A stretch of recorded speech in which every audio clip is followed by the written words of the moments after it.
After months of unbearable pain, I finally visited a doctor my wife didn't choose. He reviewed my test results, then suddenly froze. His expression changed as he looked at me and asked, "Who has been treating you?" I answered quietly, "My wife. She's a doctor." His voice became serious. "We need more tests immediately. There is something inside your body that should not be there." I felt my blood run cold because for the first time, I wondered if the person I trusted most had been hiding something from me. "Thank you for being here. It truly means the world. I'd love to know where you're watching from. Drop your country or city in the comments and let's connect. Every single one of you keeps Revenge Dad going." One small note before we begin: some details in this story have been fictionalized for storytelling and educational purposes. Names and places are not intended to represent anyone specific, but what this story teaches us absolutely matters. The waiting room smelled like fresh paint and something faintly floral lavender maybe, or one of those plug-in air fresheners that clinics buy in bulk to make patients feel calmer than they actually are. I sat in a chair near the window, a clipboard on my lap, and stared at the intake form like it was written in a language I had never learned. Primary care physician. I held my pen above that line for a long moment. Then I wrote self-managed. It was not entirely a lie. For the past 6 years, I had been managing myself heating pads for the chest tightness, extra strength ibuprofen for the fatigue that settled into my bones. By 2 in the afternoon, long walks through the neighborhood that I told myself were good for circulation, but were really just ways to get out of the house before Victoria noticed I was moving slower than the day before. My name is Daniel Carter. I am 68 years old. I spent 41 years as a structural engineer, building bridges and office towers and parking structures across Southern California. I know how to read a load-bearing diagram. I know when something is under more stress than it was designed to handle. I just never thought that something would be me. The office was on the 14th floor of a building on Lexington Avenue in Midtown Manhattan. Clean lines, neutral colors, a receptionist who smiled at me when I walked in, without the practiced brightness of someone performing a role. Dr. Samuel Hayes had no affiliation with Cedars-Sinai Medical Center in Los Angeles. He did not know my wife. He had never been to one of her department dinners or cited one of her published papers. That was the entire reason I was here. 3 weeks earlier, my son Thomas had called me on a Tuesday night. "Dad," he said, and I could hear him choosing his words carefully, the way he always did when he was about to say something he knew I would push back on. "I need you to do something for me. And I need you to actually listen before you say no." "I always listen," I told him. "You listen to Victoria," he said. "That's different." I had almost ended the call right there. Thomas and Victoria had never found comfortable ground with each other. I had told myself for years that it was just a step-parent dynamic, the ordinary friction of a blended family that never fully blended. But Thomas pressed on. "When did you last see a doctor she didn't choose?" he asked. "When did you last get a second opinion from someone outside her circle? Dad, you've been telling me for 2 years that you feel wrong, that your chest hurts, that you can't get it through an afternoon without needing to lie down. And every time I ask what Victoria says about it, you tell me she says it's just aging." He paused. "Does that sound right to you? Does that actually sound right?" My chest had tightened when he said it, that familiar pressure, low and persistent, like someone had placed a hand flat against my sternum and was pushing slowly without urgency, the way you'd press a thumbtack into a corkboard. "I trust her," I said. "I know you do," Thomas said, and his voice cracked just slightly at the edges. "That's what scares me. I did not sleep well that night, or the night after. On the third night, the pain woke me at 2:47 in the morning. I know the exact time because I stared at the clock on the nightstand for 4 full minutes while I sat on the edge of the bed, both hands pressed to my chest, breathing through my nose, waiting for it to pass. Victoria slept on beside me, her breathing slow and even. I stood up, carefully walked down the hall to the bathroom, sat on the cold tile floor with my back against the tub, and thought about what my son had said. "Does that sound right to you?" The next morning, I booked a flight to New York. I told Victoria I was going to spend a few days with Thomas, which was true, just not the whole truth. She kissed me on the cheek at the airport and told me to give Thomas her love. I nodded and walked through the terminal and did not look back. Now I sat in Samuel Hayes' waiting room and tried to remember the last time I had done anything medical without Victoria in the room. I could not remember. Not once in 28 years of marriage. The thought made my hands tremble against the clipboard, a fine, barely visible tremor that I pressed flat against my thigh until it stopped. The door to the inner office opened and a man stepped out. He was in his mid-50s with close-cropped gray hair and the kind of steady, unhurried posture that takes decades to develop. He wore dark scrubs and wire-rimmed glasses, and his name tag read, Dr. Samuel Hayes, Internal Medicine. "Mr. Carter?" he said. "That's me." I stood too quickly and felt my knees ache in protest. He held the door open and gestured inside. "Come on back. Let's take a look at what's going on."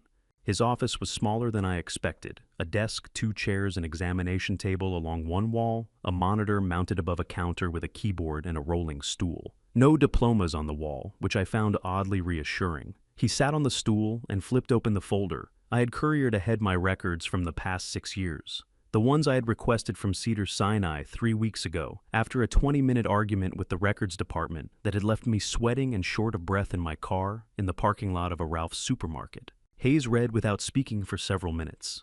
I sat in the chair across from him and watched his face and tried to read it the way I used to read structural assessments, looking for the small signs of stress before the visible cracks appeared.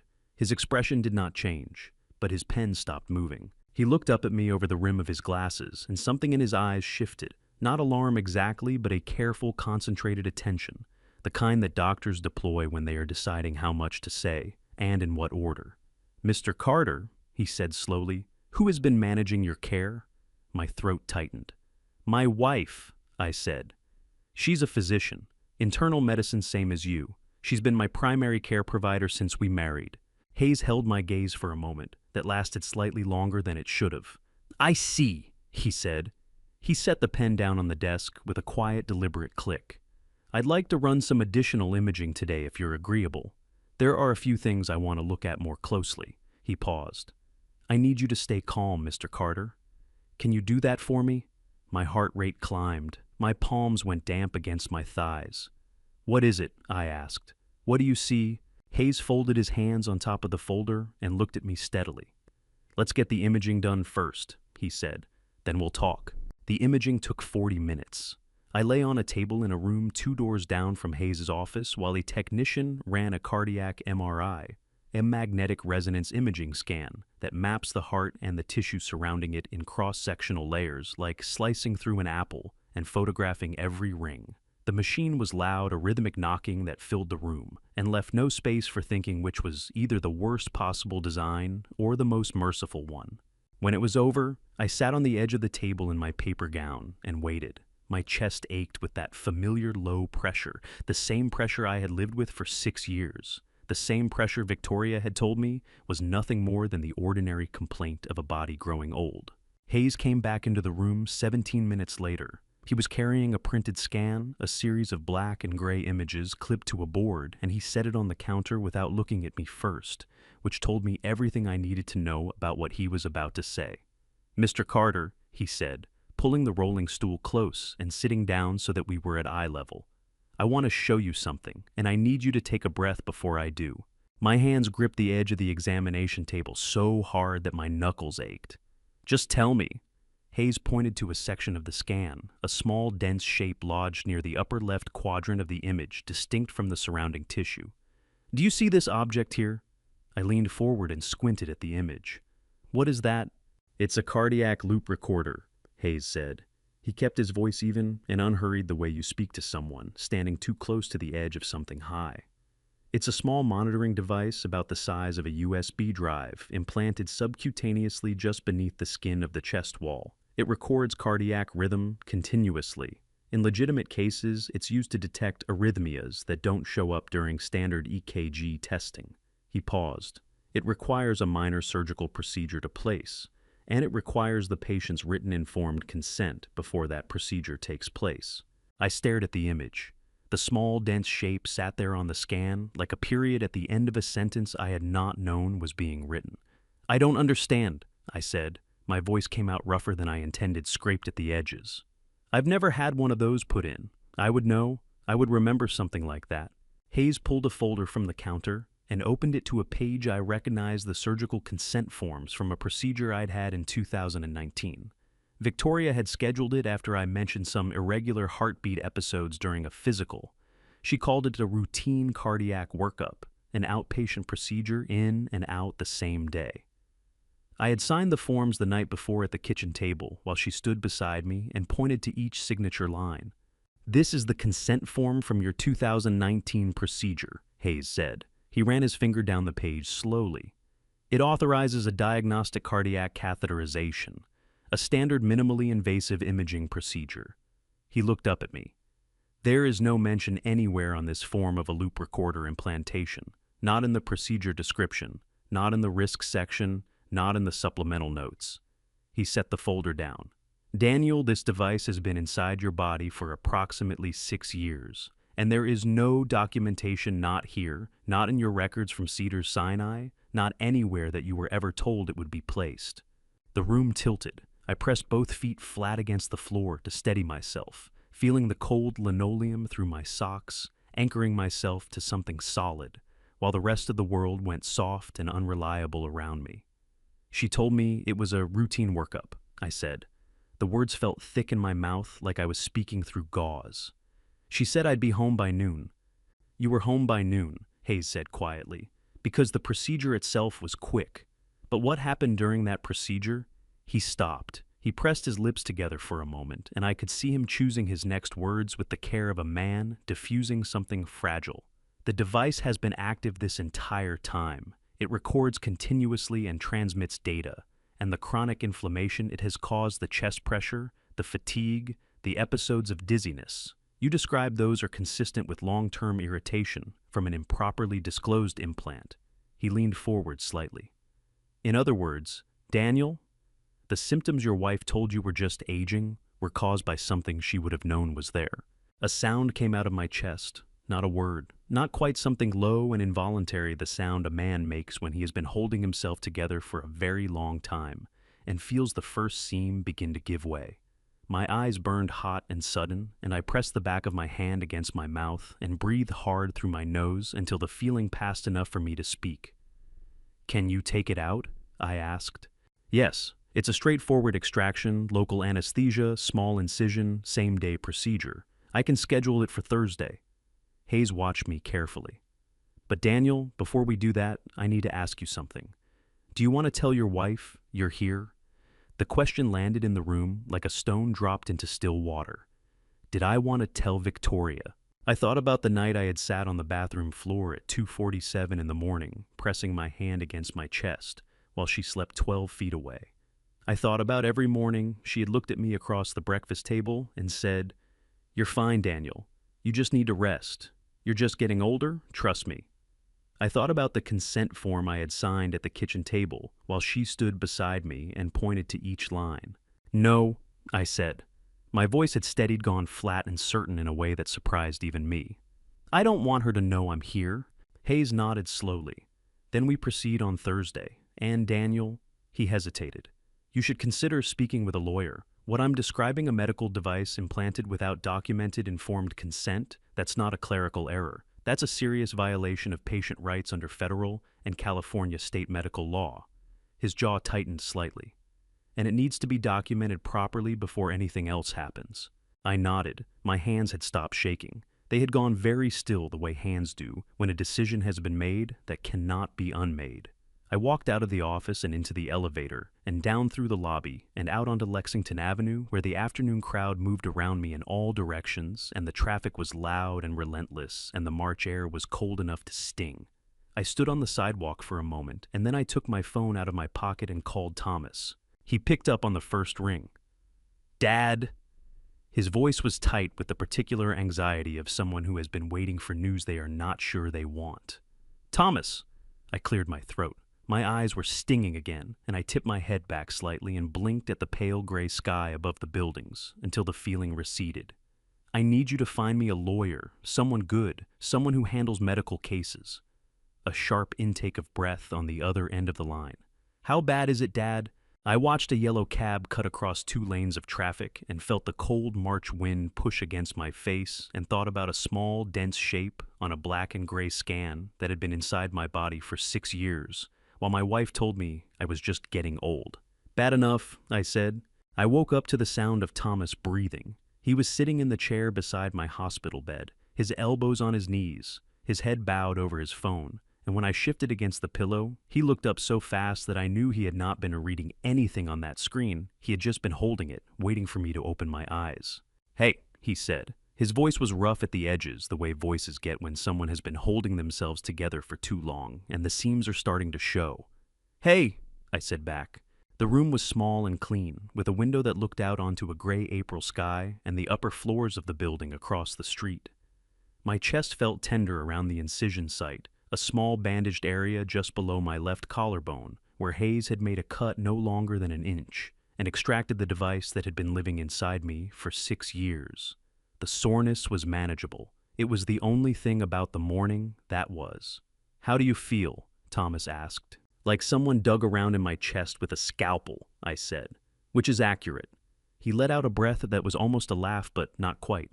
He set his phone face down on his knee and leaned forward, and I could see the tension in his jaw, the way he was working to keep his expression neutral and not entirely succeeding. "Dad," he said, "I need to ask you something, and I need you to be honest with me." "When am I not honest with you?" "You're honest with me," he said. "You're just not always honest with yourself."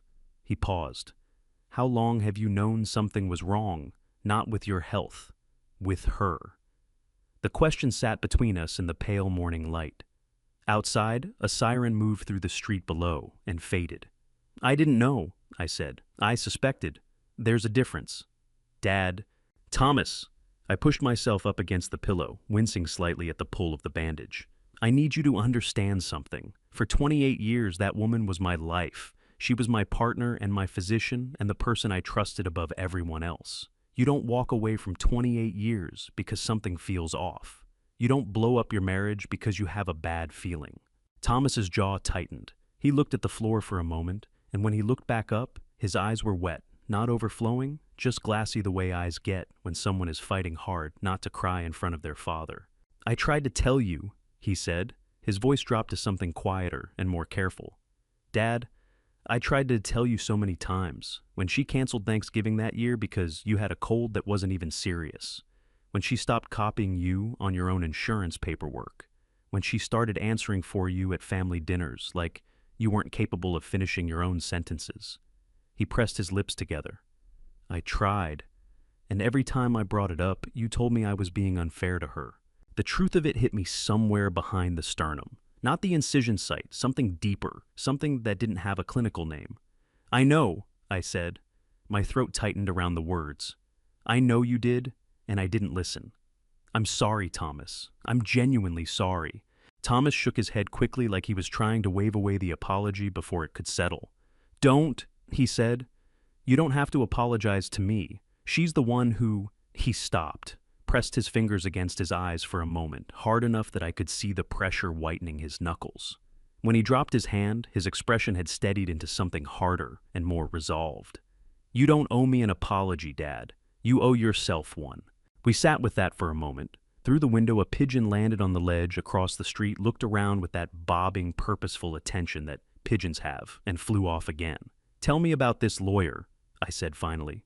Thomas straightened in his chair. He reached into the canvas bag on the floor beside him and pulled out a folded piece of paper, a printout with a name, a firm name, an address on 5th Avenue. "Her name is Claire Donovan. She's been practicing for 22 years, mostly in New York. But she's handled cases in California, and she knows the elder abuse statutes there better than most California attorneys do." He handed me the paper. 3 of her last 5 cases involve financial fraud inside a marriage. She won all 3. I looked at the name on the paper: Claire Donovan, Elder Law, and Financial Fraud. Donovan and Associates. "Elder Law," I said. The words felt strange in my mouth, clinical, and somehow diminishing the way medical language sometimes reduces a human experience to a category. "That's what this is, Dad." Thomas's voice was gentle but firm. "What she did, what she's been doing, it falls under elder abuse statutes. Taking financial control, isolating you from other medical opinions, manipulating your health care." He leaned forward again. "Hayes already filed a report with the California Medical Board this morning. That's a formal process now. It's moving whether we want it to or not."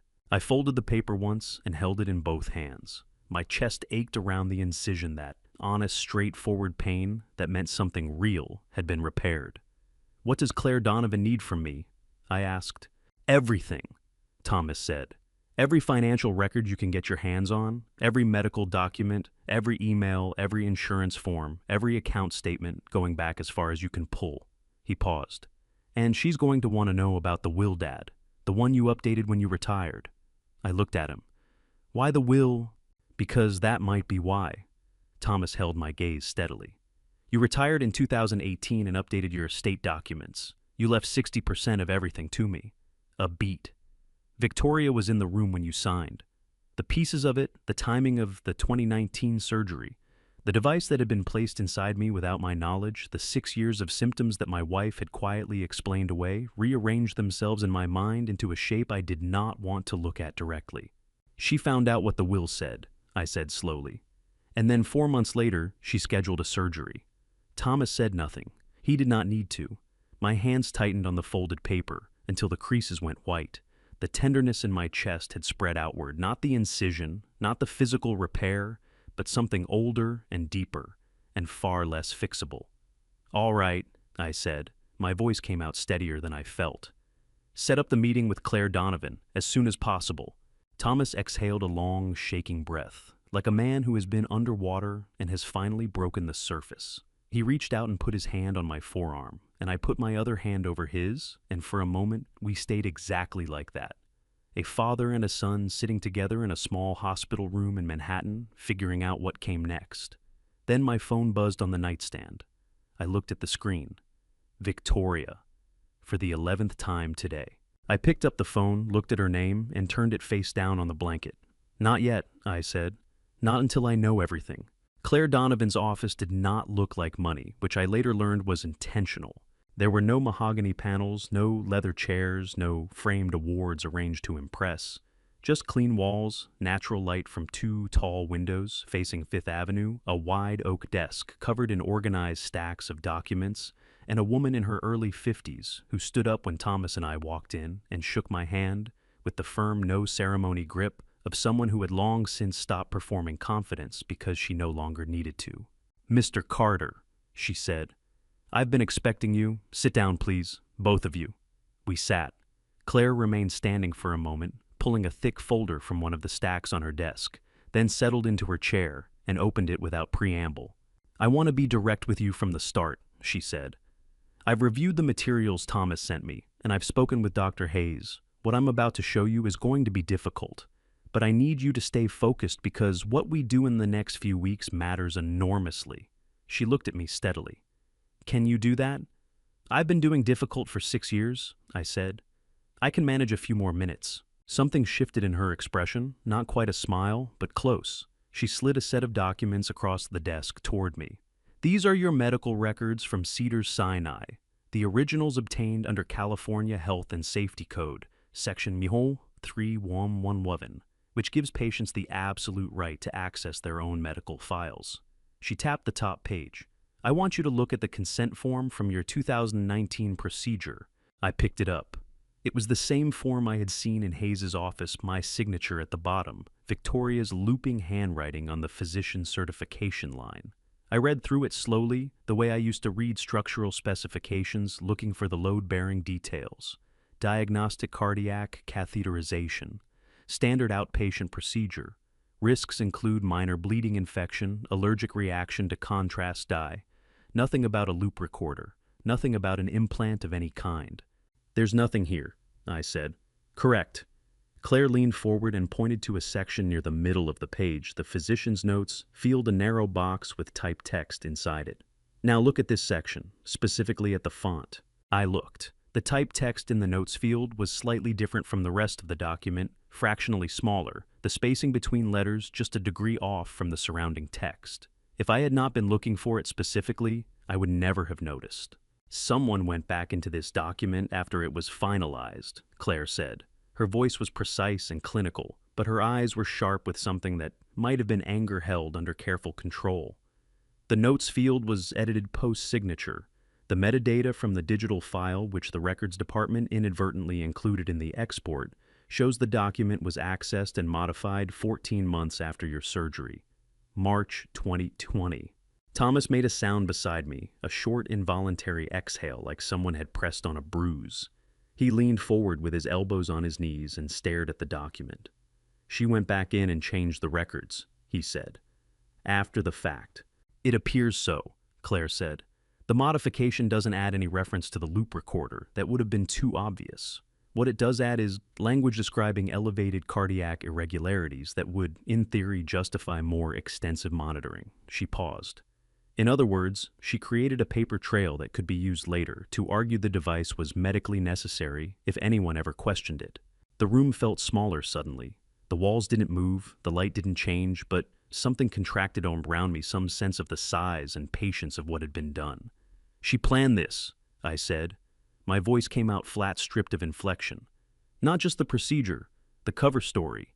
She planned the cover story too." "That's what the evidence suggests," Claire said. She pulled another sheet from the folder, a printed timeline, dates, and document references organized in 2 columns. "The pattern here is deliberate and sequential. The 2019 procedure places the device. The 2020 record modification creates justification. The ongoing management of your symptoms keeps you dependent on her medical authority and prevents you from seeking outside opinions." She set the timeline down and looked at me directly. "Daniel, under California Penal Code, Section 471.5, falsification of medical records is a criminal offense, and under California Business and Professions Code, Section 2234, what Dr. Carter did during that procedure constitutes unprofessional conduct at minimum and medical battery at the more serious end." "Medical battery," I repeated. The words were strange and ugly in my mouth. "Battery under California law is any intentional, harmful, or offensive contact with another person without their consent," Claire said. "A surgical implant placed without documented informed consent meets that definition. It doesn't matter that she's your wife. It doesn't matter that she's a physician. The law applies equally." She paused. "But before we get to the criminal side, I need to look at your finances. All of them. Joint accounts, individual accounts, investment portfolios, property deeds." She folded her hands on the desk. "Thomas mentioned you updated your will in 2018. I need to see that document, and I need to see every financial record from 2018 to present." I reached into the folder I had brought and slid a stack of documents across to her: bank statements, investment summaries, the updated will property records for the house in Los Angeles. Claire took them, without looking up, began organizing them with quick practice movements. "One more thing," I said. She looked up. "She called me this morning." My chest tightened around the words. Not the incision, the other tightness, the one that had nothing to do with anything Hayes could fix. I didn't answer, but she left a voicemail. I set my phone on the desk and pressed play. Victoria's voice filled the quiet office, warm, steady, the voice I had fallen in love with 28 years ago. "Daniel, sweetheart, I'm getting worried. Thomas said you're staying a few extra days, which is fine, of course, but you haven't been returning my calls, and that's not like you. I just want to make sure you're all right. Call me when you get a chance. I love you." Thomas's jaw went rigid. He turned his face toward the window, and I could see the muscles in his throat working as he swallowed hard against whatever was trying to come up. Claire listened to the entire message without expression. When it ended, she reached across the desk and stopped the recording. "She doesn't know," Claire said. It was not a question. "No," I said. "She doesn't know what Hayes found. She doesn't know I had the device removed. She doesn't know I'm sitting in your office right now." I picked up my phone and slid it back into my pocket. "And I need to keep it that way, for as long as possible." Claire nodded slowly. "Then we move carefully and we move fast." She closed the folder and looked at me with the steady, unflinching attention of someone who has sat across from enough damaged people to know exactly what they need to hear. "Daniel, I want to be honest with you about something. What you're describing, the medical manipulation, the record falsification, the financial control, this is not a simple divorce case. This is a criminal matter. It will get complicated and it will get painful before it gets better." She held my gaze. "But I have seen cases like this before, and I have won them." I looked at her for a long moment. Outside the windows behind her, Fifth Avenue hummed with its ordinary afternoon noise, taxis' voices, the city moving through itself without stopping. "Then let's start," I said. Claire opened a fresh legal pad, uncapped a pen, and began to write. The Bank of America branch on Madison Avenue was busy for a Tuesday morning. A line of 6 people at the teller, windows 2 financial advisors visible through glass-walled offices along the far wall. The low hum of a place where money moves and people pretend it doesn't matter as much as it does. Claire had called ahead. A branch manager named Michelle met us at the door, mid-40s, dark blazer, the careful neutrality of someone trained to deliver bad news without flinching. She led us past the teller line to a private consultation room in the back, a small space with a round table, 4 chairs, and a window that looked out onto a narrow alley. "Mr. Carter," Michelle said, setting a folder on the table. "I've pulled the full account history for the joint checking and savings accounts held under your name and Dr. Victoria Carter's name. Per your authorization as a co-account holder, I'm able to share this with you and your legal representative." She glanced at Claire, then back at me. "I want to prepare you the statements go back 5 years, and there is a significant amount of transaction activity I think you'll want to review carefully." "How significant?" Claire asked. Michelle opened the folder and slid the top sheet across the table. I looked at the current balance first, $2,847. I read the number twice. Then I picked up the paper and held it closer, as though the distance between my eyes and the page was the problem, as though proximity would change what was printed there. That's not right," I said. My voice came out thin and strange, like a wire pulled too tight. "We had over $300,000 in that account. I watched it build for 20 years. Every paycheck, every bonus, every year. I worked overtime on a project that ran long." I stopped. My hand was shaking. The paper trembled between my fingers, and I set it back on the table before Michelle could see how badly. "That can't be right." Michelle's expression didn't change, but something in her eyes shifted a brief, practiced softness. "Mr. Carter, I'm showing 52 outgoing wire transfers over the past 5 years, all initiated from this account, all authorized by the co-account holder listed as Dr. Victoria Ann Carter." She pulled out the second sheet, a dense column of dates and amounts and routing numbers. "The transfers began in January 2020 and continued through March of this year. The amounts range from $4,000 to $18,000 per transaction." Claire leaned forward and ran her finger down the column. Her jaw was tight. "All to the same recipient?" "All to the same recipient," Michelle confirmed. She pointed to the routing information at the top of the column. "A business account registered to an entity called Cascade Pacific LLC, incorporated in Delaware." Claire typed something into her laptop. 30 seconds passed. Then she turned the screen toward me and I leaned in to read it. "Cascade Pacific LLC, Registered Agent Delaware, Registered Agents Inc. Authorized signatory and account holder, Dr. Marcus Reed, UCLA Medical Center, Los Angeles, California." I did not know the name. I had never heard Victoria mention it. I stared at it on the screen and felt something cold move through my chest that had nothing to do with the incision Hayes had made 2 weeks earlier.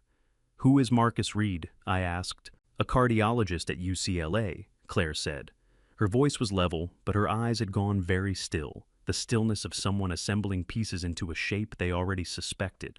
"He and Victoria are colleagues. They have co-authored 2 papers on cardiac monitoring protocols in the last 4 years.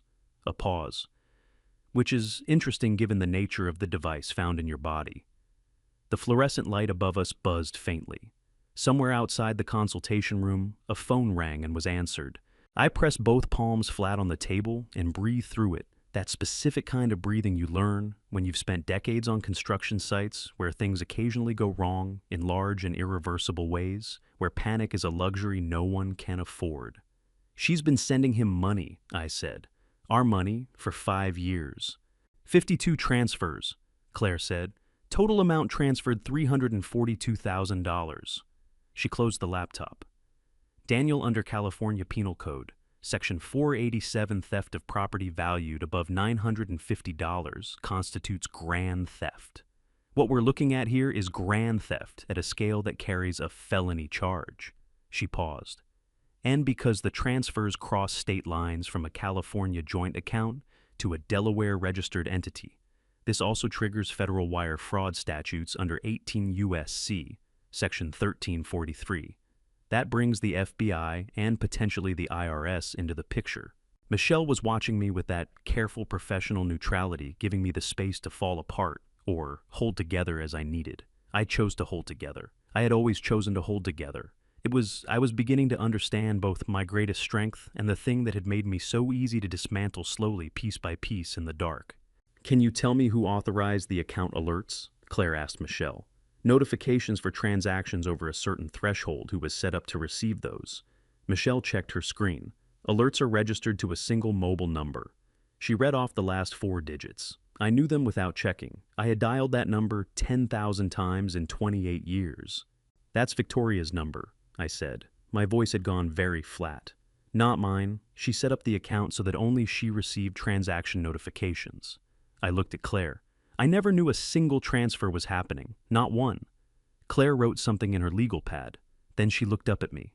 "Daniel, I need to ask you about your will, the one you updated in 2018 when you retired." I told her what I had told Thomas, 60%. To Thomas, the remainder split between a charitable fund and a small trust I had set up for home maintenance costs during my retirement years. Victoria had been in the room. Victoria had watched me sign.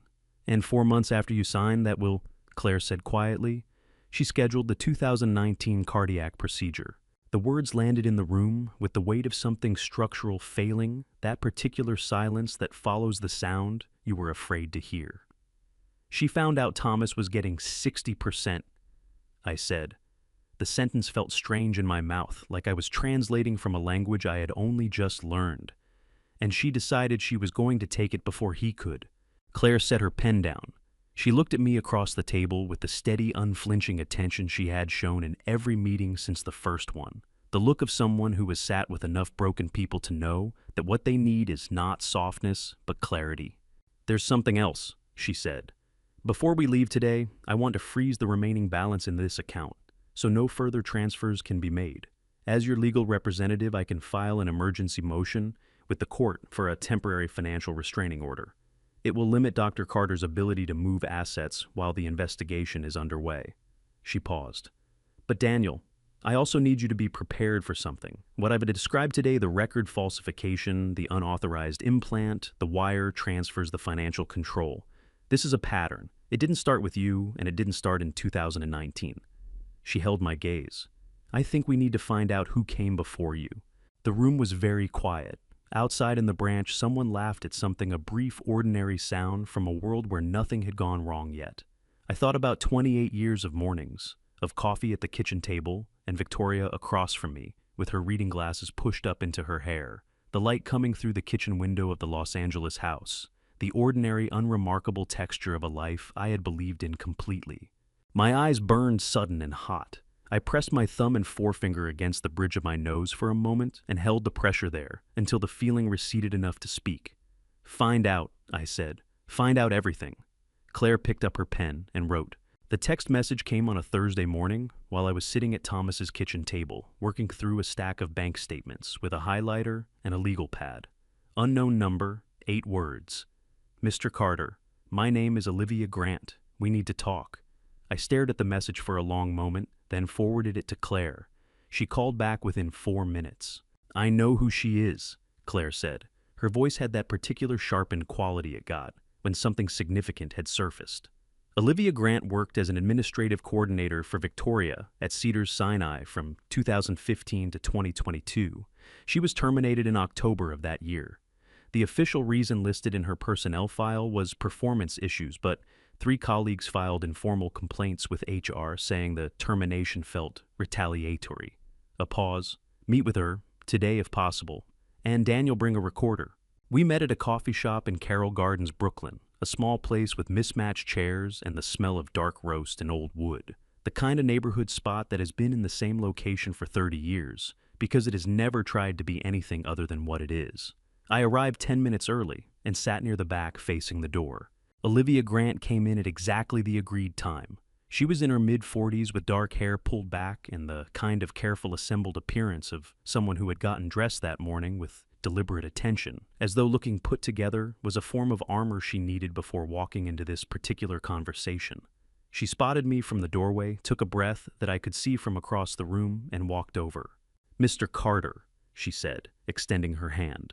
Her grip was firm, but her fingers were cold, and when she sat down across from me, she wrapped both hands around her coffee cup like she was trying to absorb its warmth. "Thank you for reaching out," I said.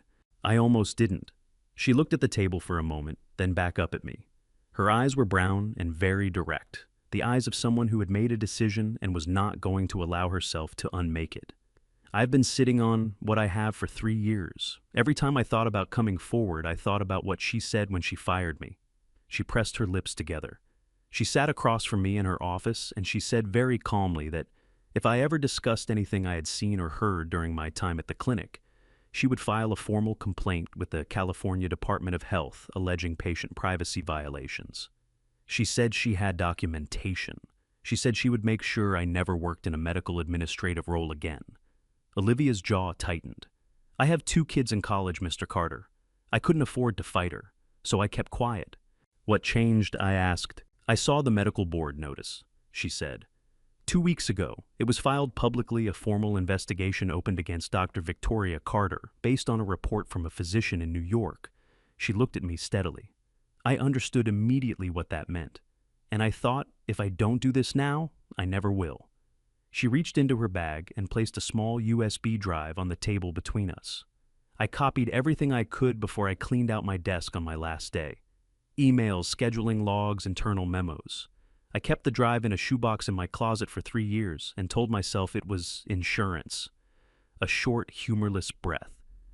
Turns out it was evidence. I looked at the USB drive on the table. It was small and ordinary, the kind you buy in a 3-pack at a drugstore.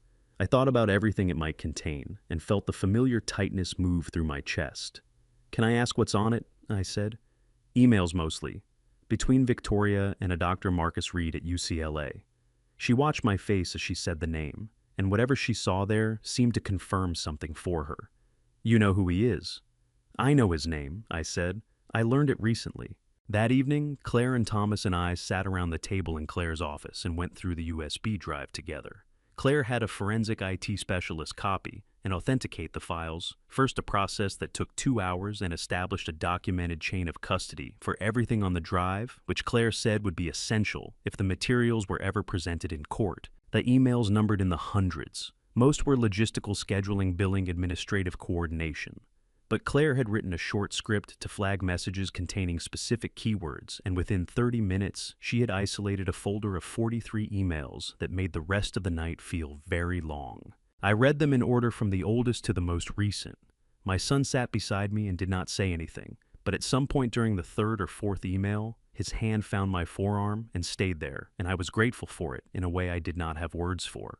The emails documented in plain and businesslike language the movement of money from the joint account to Cascade Pacific LLC. Amounts, dates, routing numbers. Marcus Reed confirming receipt. Victoria confirming the next scheduled transfer. Back and forth, methodical and unhurried. The correspondence of 2 people who believed they would never be caught. And then Claire opened an email dated August 14th, 2023, and read it aloud in the quiet of her office. Victoria to Marcus Reed. "He's been complaining about the fatigue again.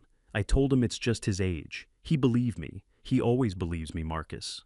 That's the thing about Daniel. He is a fundamentally trusting man, and I have spent a great deal of energy making sure that trust remained intact and directed toward me. A healthy man thinks he can leave whenever he chooses. A dependent man never does. That has always been the point. That has always been the entire point." Thomas made a sound sharp, involuntary, like someone had hit him unexpectedly in the sternum. He pushed back from the table and stood up and walked to the window, and stood there with his back to us. Both hands pressed flat against the glass, his shoulders rigid, his breathing audible and uneven. I sat very still. I read the email again. Then I read it a 3rd time, because some things need to be read more than once before the full weight of them can be understood. He always believes me.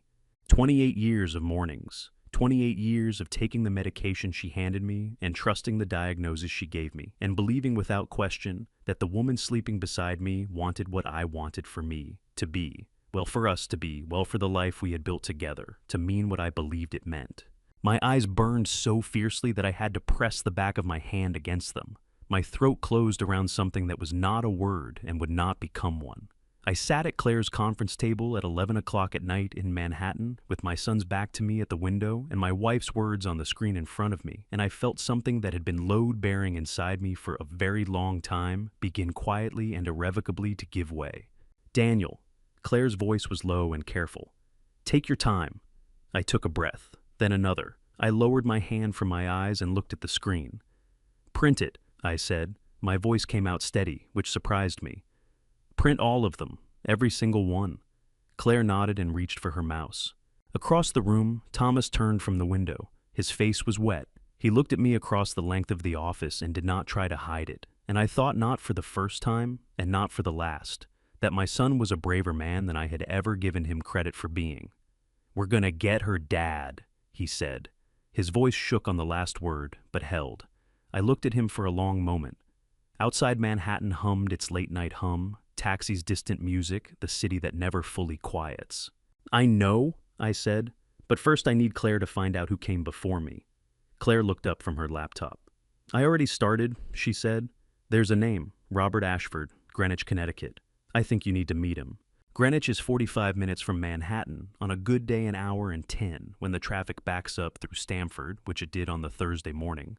Claire and I drove out to meet Robert Ashford. We didn't talk much on the way. Claire drove, and I watched Connecticut slide past the window, the green expensive quiet of it, the old money that doesn't announce itself, the kind of wealth that has been in the same families long enough to feel like landscape rather than achievement. Robert Ashford lived in a house on the eastern edge of town that had clearly once been worth considerably more than it was now. The lawn was maintained but not manicured. The paint on the shutters had faded to the color of old bone. There was a car in the driveway, a 10-year-old Subaru with a cracked rear bumper and a ceramic pot by the front door with a geranium in it that someone was watering regularly, which told me that whoever lived here had not entirely given up. He opened the door before we reached the porch. Robert Ashford was 65 years old, and he looked like a man who had been through something that had taken years off him in the wrong direction. His hair was fully white and cut close, his frame still broad through the shoulders, but carrying the slight forward lean of someone who had been braced against something for a long time. His eyes were blue-gray and very clear, and they moved to me immediately, not to Claire, not scanning the yard directly to me, with the focused attention of someone who had been waiting for this specific visitor. "Mr. Carter," he said, not a question. His voice was quieter than I expected, a little worn at the edges. "Mr. Ashford." I extended my hand and he shook it firm, brief no ceremony. "Come inside," he said. "I made coffee." The living room was small and clean. Bookshelves along two walls, a couch with a quilt folded over one arm, a coffee table with 3 mugs already set out, no photographs on the walls, no visible remnants of a former life that had included more than this. I sat on the couch. Claire sat beside me with her legal pad open on her knee. Robert lowered himself into the armchair across from us and wrapped both hands around his mug and looked at me for a long moment before he spoke. "How bad is it?" he asked. "Bad," I said. He nodded slowly, the nod of someone receiving confirmation of something they already knew. "Tell me what she did to you.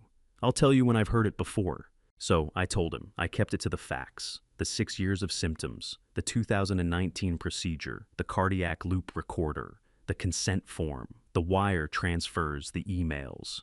Robert listened without interrupting, his eyes on me, the whole time, his coffee going cold in his hands. When I finished, he was quiet for a moment. Not the absence of something to say, but the weight of recognition settling. "The procedure," he said finally. "She didn't do that to me.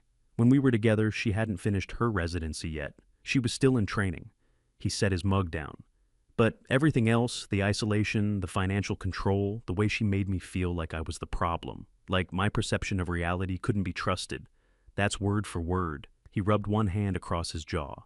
"She has a script, Mr. Carter. She has had it for a long time." "How did it start?" Claire asked. "With you." Robert leaned back in the armchair. He looked at the ceiling for a moment, as though reading something written there, then back at us. "I was 31 when I met her," he said. "She was 25. I was doing well, commercial real estate, good portfolio, solid income. She was finishing her medical degree, and she was the most composed, capable person I had ever met. She never seemed rattled by anything. I found that very attractive." He paused. "That was the first mistake, mistaking control for composure." "What happened?" I asked. "It started small," Robert said. "The way it always does, I imagine. She offered to manage our finances, said it was more efficient, she was better with numbers. She had more time. I thought it was practical. I didn't realize what I was handing over." He turned his mug slowly on the table. Then she started coming to my business meetings. Just to listen, she said. Just to support me. But she'd always find something to critique afterward: my approach, my tone, the clients I chose. She'd say it gently, always gently, but after a while I started second-guessing every decision I made at work. He looked up at me. Do you know what it feels like when someone dismantles your confidence so slowly that you don't notice it happening until you're afraid to make a phone call without asking them first? My throat tightened. Yes, I said. I know exactly what that feels like. Robert held my gaze for a moment. Something passed between us. Not pity, not sympathy exactly, but the specific recognition of two men who have been taken apart by the same hands. When I finally started to understand what she was doing, I tried to push back, he said. I asked to look at our financial accounts. She said I was being paranoid, that she was hurt, I didn't trust her. I said I wanted to see a therapist on my own, without her involvement. She found reasons to make that difficult. The timing, the cost. The particular therapist I'd chosen wasn't qualified enough. He shook his head slowly. She was always 3 steps ahead, always had an answer, always made me feel like the problem was the question I was asking, not the thing I was asking about. How did it end? Claire said. Badly. Robert stood up and went to the bookshelf along the far wall. He pulled out a manila envelope, the kind that had been opened and resealed multiple times, and brought it back to the coffee table. He did not sit down again. When I finally filed for divorce, she moved first. She had already spoken to her attorney. She had already filed documents with the court suggesting I was financially incompetent, that I had made a series of poor investment decisions that jeopardized our shared assets, and that she needed to be named as the managing trustee of our marital estate while the proceedings were ongoing. He set the envelope on the table. She had records, bank statements I didn't recognize, meeting notes from conversations I wasn't at. All of it professionally prepared, all of it in order. His jaw tightened. My attorney told me later she must have been building that file for at least a year. I looked at the envelope on the table and felt something cold move through me. She tried to have you declared incompetent. She succeeded in having the court appoint a financial overseer for our shared assets during the divorce proceedings, Robert said. Which meant I couldn't access anything, our accounts, our property, none of it, without going through a court-appointed administrator who was reviewing every transaction. He sat back down.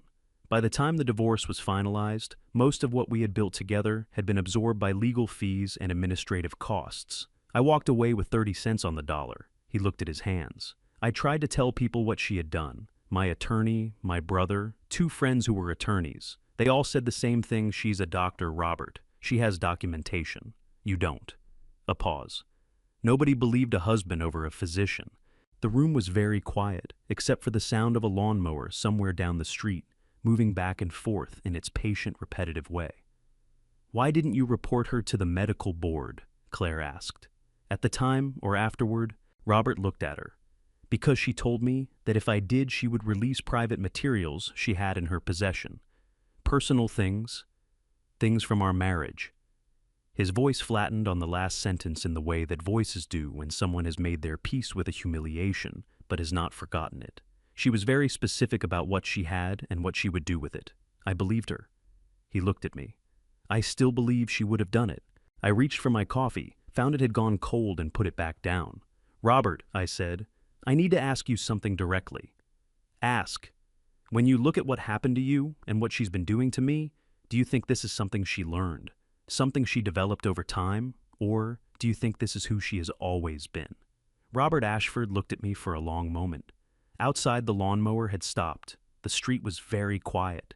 I think, he said carefully, that Victoria has always known exactly what she was doing. I think she was doing it before me, and I think she was doing it during me, and I think she kept doing it after. He picked up his mug, looked into it, set it down. She doesn't make mistakes, Mr. Carter. She makes plans. He looked up, and his blue-gray eyes were very steady, very clear. She doesn't marry men. She acquires them, studies them, learns what they trust most, and makes herself into that thing. And when she's done, he glanced around the small, clean room, with its faded shutters and its single geranium by the door. She discards them like files she no longer needs. I stood up when we left. I shook Robert Ashford's hand at the door, and he held it a moment longer than a handshake requires. Use what happened to me, he said quietly. Use all of it. Make sure someone believes you. I nodded. They will, I said. This time they will. He released my hand and stepped back into his house and closed the door, and Claire and I walked to the car, and I got in and looked straight ahead at the faded paint on Robert Ashford's shutters and felt the full terrible weight of a pattern that had been running without interruption for longer than my entire marriage. She did this before, I said. Yes, Claire said. She started the car. And we're going to prove it. Before I tell you what Daniel found hidden behind that bookshelf, something that changed everything he thought he knew about his marriage, drop the word notebook in the comments right now. That's how I know you're still with me. A quick note: what follows contains some fictionalized elements shaped for storytelling and educational purposes. If that's not for you, it's okay to step away, no hard feelings at all. Victoria's home office smelled like her. That particular combination of cedar and something faintly antiseptic, the smell of a doctor who has never fully left the hospital behind. I stood in the doorway for a moment before I stepped inside. She was on night shift at Cedars-Sinai. She wouldn't be home until 7 in the morning. I had 4 hours, and Claire had told me exactly what to look for. The room was precisely arranged bookshelves along 2 walls, a desk with nothing on it except a lamp and a closed laptop, framed diplomas above the window. No photographs, not one. I had never noticed that before. In 28 years of marriage, my wife had not placed a single photograph of us anywhere in the room where she spent the most time alone. I moved to the bookshelf and began working from left to right, pulling volumes forward to check behind them. Gray's Anatomy, Harrison's Principles, 3 volumes of clinical cardiology that still had their publisher's stickers on the spines, and then behind a row of thick reference texts on the bottom shelf, my hand found something that was not a book. A small steel safe bolted to the wall with a digital keypad. My heart rate climbed. I took out my phone and called Claire. I found something, I said. A safe, behind the bookshelf. Try the date of your 2019 surgery, Claire said immediately. April 12th, 04122019. I typed it in. The safe clicked open. Inside there was one item, a leather-bound notebook, dark brown, the kind sold at upscale stationery stores. No label on the cover. I carried it to the desk, sat down and opened it. The handwriting was Victoria's neat, controlled, almost printed. The kind of handwriting that belongs to someone who has never allowed urgency to affect their penmanship. The first page was dated January 2020, month 1. D shows early signs of increased dependency following the April procedure. Fatigue complaints are consistent with the projected timeline. Medical authority remains unquestioned. Initial phase proceeding as planned. My hands went very still against the page. I turned to the next entry, and the next. Each page was a month. Each month was a clinical notation, not the journal of a wife, not the record of a marriage, but the progress report of someone running a long-term study on a subject who did not know he was being studied. Month 14. Fatigue complaints are increasing. Subject resistant to outside social engagements. Dependency on my schedule and judgment has deepened. Isolation from Thomas, proceeding naturally. Month 22. Subject mentioned wanting a second opinion on cardiac symptoms. Redirected. Subject accepted explanation without resistance. Month 38. Subject attempted to schedule an appointment with outside physician. Intervention successful. Subject did not follow through. I called Claire back. My voice when it came out was steadier than I had any right to expect. It's a notebook, I said. She's been documenting me, every month, for years. I swallowed against the tightness in my throat. She calls me subject. Claire was quiet for exactly 2 seconds. Read me the last entry. I turned to the final page. The ink was darker here, a different pen, written more recently than the entries before it. I read it once to myself, before I read it aloud, because some things need a moment of private recognition before they can be spoken. Phase 4, incapacity filing. Target December 2025. Financial transfer to Cascade Pacific LLC complete. POA documents prepared. D will sign when presented. He always does. I set the notebook down on the desk. Outside, a car moved slowly down our street, its headlights sweeping briefly across the window, and was gone. Daniel. Claire's voice was low and careful. Are you all right?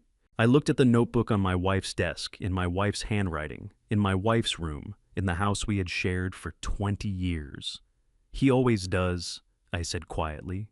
She wrote that about me. She knew me well enough to know exactly what I would do, and she planned around it. My chest ached, not the incision, not the cardiac recorder, something older and deeper that no surgery could reach. She never once thought I would stop. Daniel, Claire's voice sharpened slightly. Listen to me. This notebook is the most important thing we have found. It is written in her hand. It documents her intent over a period of years. It is a confession. A pause. Take photographs of every page, every single one. Then put it back exactly where you found it. Why put it back? Because when we come for it with a warrant, it needs to be exactly where it is right now. Chain of custody. Her voice was firm and precise. We do this right. We do this once. I photographed every page, 41 months of entries. When I was done, I placed the notebook back in the safe, closed the door, heard the lock engage, and pushed the books back into place. Then, I sat on the floor of my wife's office in the dark, my back against the bookshelf, and stared at the wall across from me. He always does. Not this time, I said to the empty room. The hardest thing I have ever done was not identifying the safe behind the bookshelf or reading 41 months of my wife's clinical notations about my own deterioration, or sitting on the floor of her office in the dark afterward with my back against the wall and my hands in my lap and the full weight of it pressing down on my chest. The hardest thing I have ever done was walk back through the front door of our Los Angeles home 2 days later, set my bag down in the entryway, and smile when Victoria came around the corner from the kitchen. "You're back," she said. She crossed the room and put her arms around me and pressed her cheek against mine, and her perfume was exactly the same as it had been for 28 years, and I held her and patted her back and said, "Good to be home." She pulled back and looked at me with those calm, assessing eyes, the eyes that had been looking at me for nearly 3 decades and that I now understood had never been seeing what I thought they were seeing. "You look tired," she said. "Long trip," I said. "How's Thomas?" "Good. He sends his love." She nodded and went back to the kitchen, and I picked up my bag and carried it down the hall to our bedroom and sat on the edge of the bed and stared at the wall for 30 seconds before I trusted myself to stand back up again. That was how the next 3 weeks went. Breakfast at 7, Victoria in her reading glasses with the medical journal. She subscribed to me with my coffee and the Los Angeles Times, both of us performing the ordinary morning of a long marriage. She would ask about my sleep. She always asked about my sleep, and I would say it was fine, a little restless, nothing serious. She would nod and make a note in the small leather planner she kept beside her coffee cup, and I would watch her write and think about a different notebook locked in a safe behind a bookshelf 12 feet from where we were sitting. At night, when she went to bed early before a morning shift, I would go to the kitchen table and open my laptop and write to Claire. We had developed a system, encrypted email, nothing on my phone, nothing that could be found in a browser history. I would report what I had observed during the day, any documents I had seen, any conversations that seemed relevant. Claire would respond with updates on the investigation and instructions for the following day. It was, I realized one evening while typing an update at midnight, the most deliberate and sustained act of my life, more demanding than any engineering project I had ever managed, because in engineering, you can afford to show strain. The structure can creak before it holds. In this, I could not afford a single visible crack. Victoria was not careless. That was what I had to remember every hour of every day that I spent in that house with her. She was not careless, and she was not trusting. And she had spent 30-plus years studying human behavior with the specific goal of identifying and exploiting its vulnerabilities. If I gave her one real look one morning, where my eyes held something other than what they were supposed to hold, she would know. So, I gave her nothing. On a Tuesday morning in the 3rd week, she set a thin stack of papers beside my coffee cup at breakfast. "Daniel," she said, settling into her chair across from me, "I've been meaning to bring this up. With everything that's been going on with your health these past few years, I think we should have proper documents in place." She tapped the top of the stack with one finger. Her nail was neatly trimmed, no polish. "It's a durable power of attorney. Standard language, nothing complicated. It just means that if something were to happen to you, if you were incapacitated for any reason, I'd be able to make financial and medical decisions on your behalf without going through the courts." I picked up the papers. I read the first page slowly, the way I used to read contracts on construction projects, looking for the clauses that did the most work while attracting the least attention. A durable power of attorney, under California probate code, a document that grants another person the legal authority to manage your finances, sign contracts, and make binding decisions on your behalf, effective immediately upon signing, not conditional on incapacity. In the wrong hands, it was not a protection. It was a key. "It's just a precaution," Victoria said. Her voice was warm and reasonable. "You're 68, Daniel. We should have these things sorted." She smiled that particular smile, the one that had always made me feel simultaneously cared for and slightly foolish for needing to be cared for. "I had our attorney draft it. It's completely standard." I turned to the signature page. A blank line waited at the bottom. My hand did not tremble. I was proud of that. "Let me read through the whole thing tonight," I said.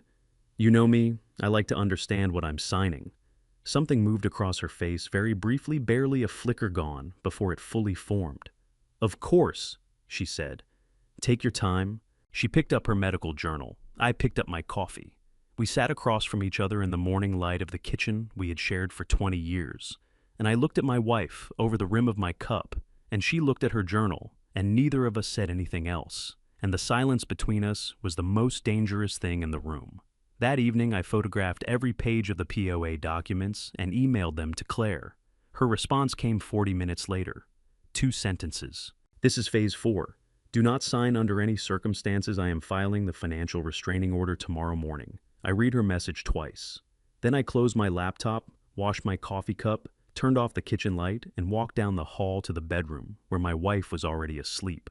I lay down beside her in the dark and stared at the ceiling and thought about a line written in neat, controlled handwriting in a leather notebook in a locked safe 12 feet away. "He always does." 3 more weeks, I told myself. Hold for 3 more weeks. I closed my eyes and listened to Victoria, breathe slow and even and entirely unbothered, and I did not sleep at all.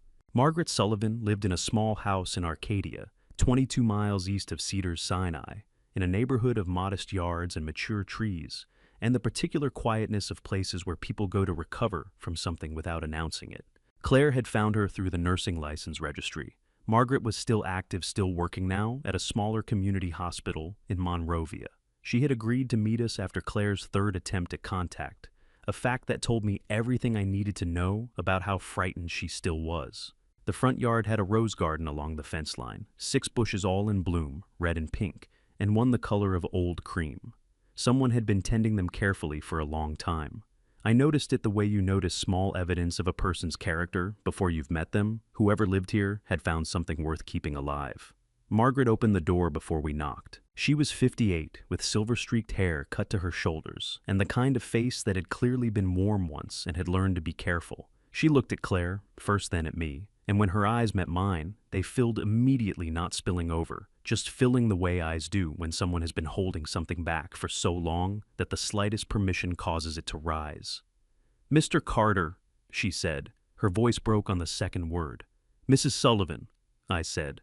She pressed her lips together hard and stepped back from the door. "Come inside," she said. "Please." The living room was small and carefully kept, a couch with throw pillows, framed photographs of children and grandchildren on the side table, a ceramic mug on a coaster that was still steaming. She had been sitting here waiting for us. I thought about how long she must have been waiting, not just this morning, but in the larger sense. 6 years of sitting with something that had no place to go. We sat. Margaret did not. She stood by the window with her arms crossed over her chest, her back partially to the room, looking out at the rose garden, with an expression that had moved past grief into something harder and more determined. "I have been waiting for someone to come," she said to the window, to the roses, to no one in particular. "I told myself 100 times that I should reach out, that I should find a way to say something." Her voice steadied as she spoke, each word firmer than the one before it, like someone finding the ground under their feet. "I convinced myself every time that it wasn't my place, that I didn't have enough, that no one would believe a nurse over a physician." She turned from the window. Her jaw was set and her eyes were dry, now resolved, fully committed to what she was about to do. "I was wrong to wait. I know that. And I'm sorry." "Tell us what happened," Claire said. Her voice was gentle and precise, the voice of someone who knows that the way you ask determines what you receive. Margaret sat down across from us. She folded her hands in her lap, the deliberate stillness of someone managing a physical response, and began. The procedure was scheduled for April 12, 2019, she said. I was assigned as scrub nurse for the case. The consent form listed it as a diagnostic cardiac catheterization, a standard imaging procedure, low-risk outpatient.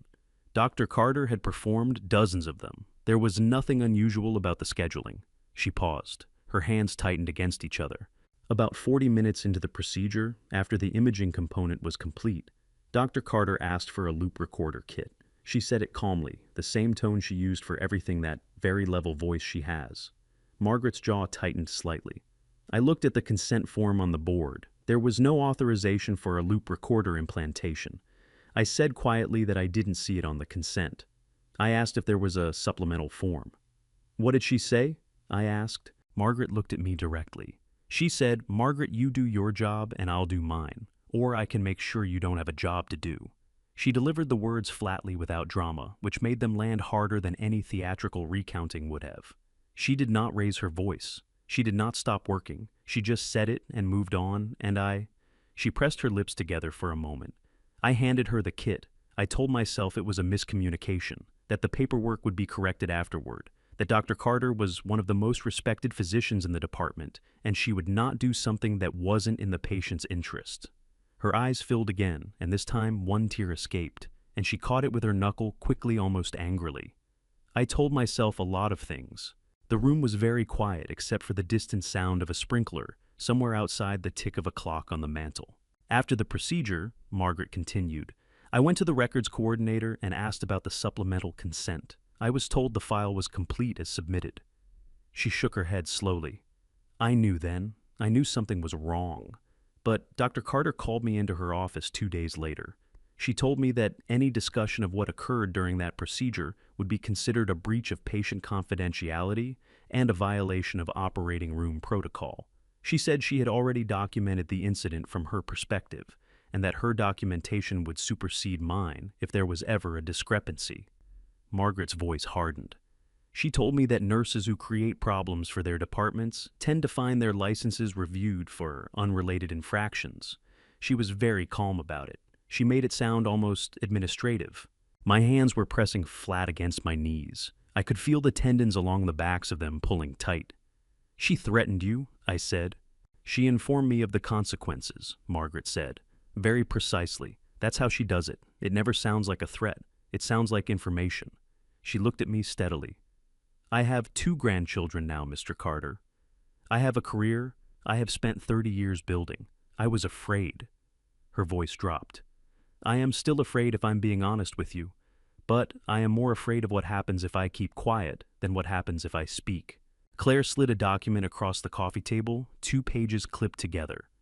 This is a sworn affidavit documenting what you've just described. Under California law, your statement as a direct witness to what occurred in that operating room is material evidence in both the medical board investigation and the criminal case. She paused. Signing this means your account becomes part of the formal record. It will be used in legal proceedings. Dr. Carter will know you testified. Margaret looked at the document for a long moment. Then she picked up the pen from the coffee table, the pen she had already set out before we arrived, and signed her name at the bottom of both pages without reading them again. Her hand did not shake. She looked up at me when she was done, and her eyes were very clear. I'm sorry, she said. I'm sorry it took me 6 years. You deserve better than that. The tightness in my throat came on so quickly that I had no warning. I pressed my thumb and forefinger against the bridge of my nose and held the pressure there until it receded enough to speak. You're here now, I said. That's what matters. She held my gaze for a moment longer, then looked down at her folded hands. On the drive back to Claire's office, we were 20 minutes out of Arcadia when Claire's phone rang through to the car speakers. She answered on the first ring. The caller identified himself as David Merritt, the forensic accountant. I found another account, Merritt said. His voice had the flat, careful quality of someone delivering news they know will not be received well. Not California, not Delaware. Claire glanced at me. Where? A brief pause on the line. Switzerland, Merritt said. I was on the 6:15 flight out of LAX and in Claire's office by noon the following day. David Merritt was already there when I arrived, a man in his early 50s with close-cropped gray hair and the compact, unhurried manner of someone who has spent 20 years finding money that other people believed was hidden. He was standing at Claire's conference table with 3 laptops open and a printer running in the corner of the room, and he looked up when I walked in with the expression of a man who has been waiting to show someone something and is not entirely sure how they will receive it. "Mr. Carter," he said, "sit down, please. This is going to take a few minutes to walk through, and I want to make sure you understand all of it before we discuss next steps." I sat. Claire poured coffee and set a cup in front of me without asking. I wrapped both hands around it and looked at Merritt and waited. "Let me start with what you already know," Merritt said. He turned one of the laptops to face me, a spreadsheet columns of dates and amounts and account numbers. "You already know the visible layer, 52 transfers, $342,000, all to Cascade Pacific LLC through Dr. Marcus Reed." He nodded once. "What I found over the past 3 weeks is what's underneath it." He pulled up a second document, a banking registry, dense with institutional names and routing codes. "Victoria has been routing money through Cascade Pacific in stages," Merritt said. "Reed receives the transfers and believes he is holding the funds jointly, that they are building a shared account in preparation for whatever plan he thinks they have together." He paused. "He is not. Approximately 60% of each transfer is moved again within 72 hours through a second LLC registered in the Cayman Islands, and from there into a private account at a wealth management bank in Zurich, Switzerland." He tapped the screen. "The account was opened in March 2021.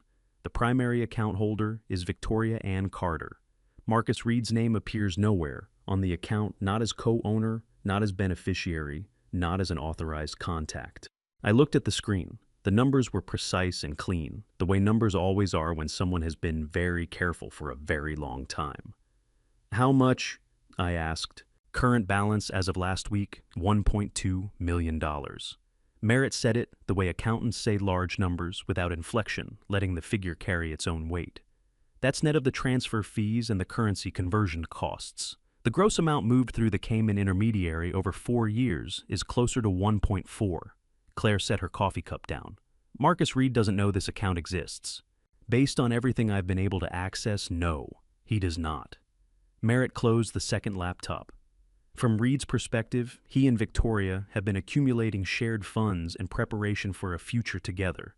He believes the money in Cascade Pacific is jointly controlled.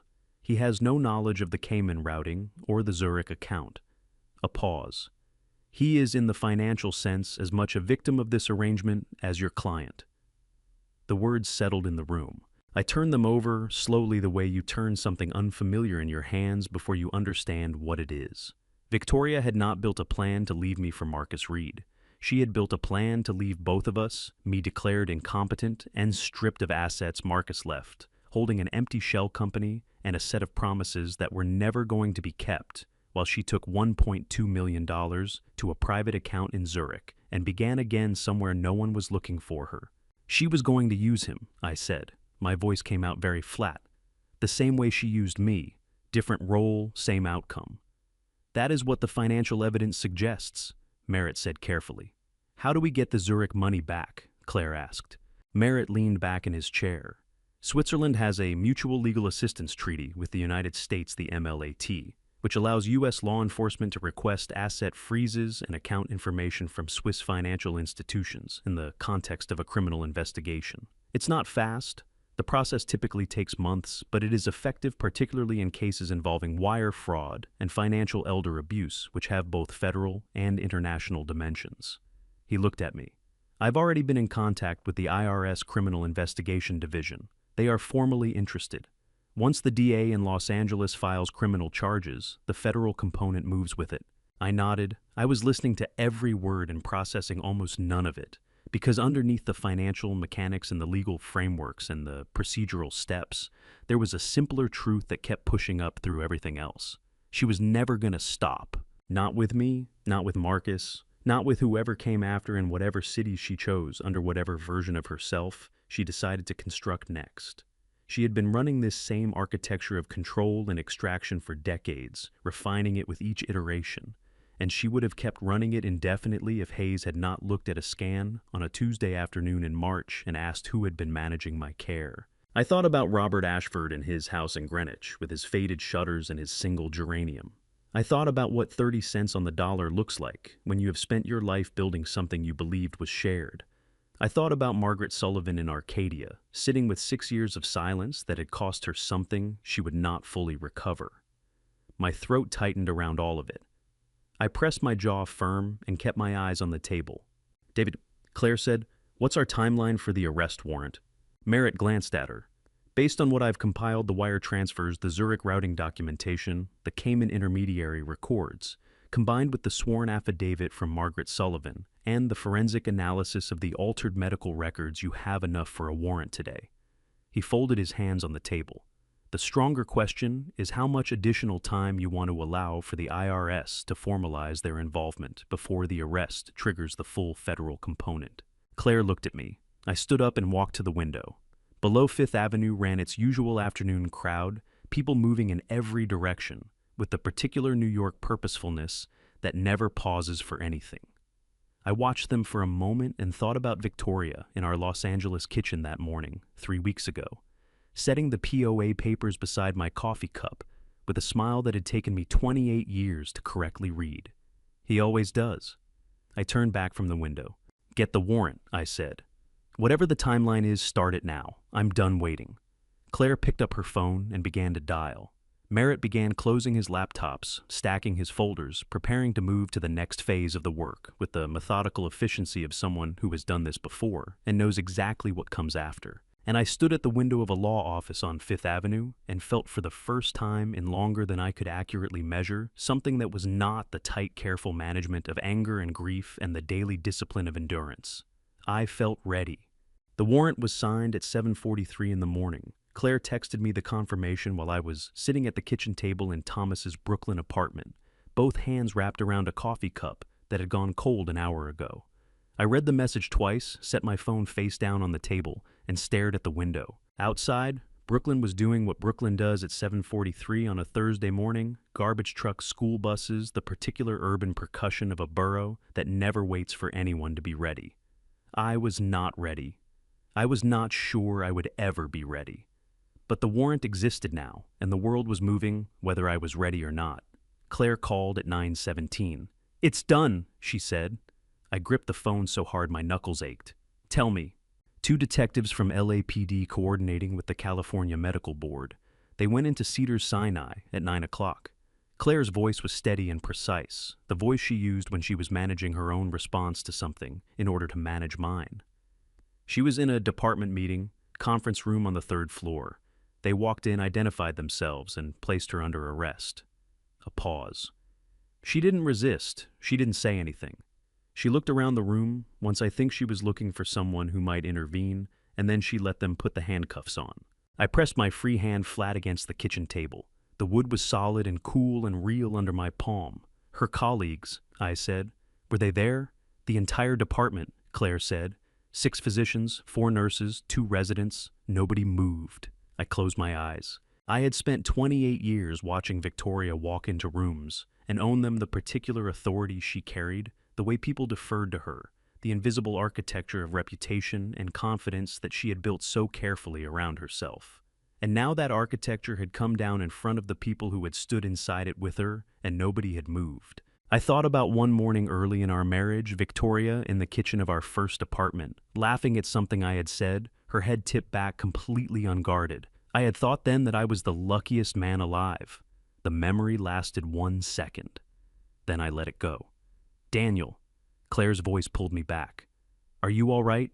"Yes," I said. The word came out steadier than I felt. "What happens now?" "She'll be processed and arraigned within 48 hours.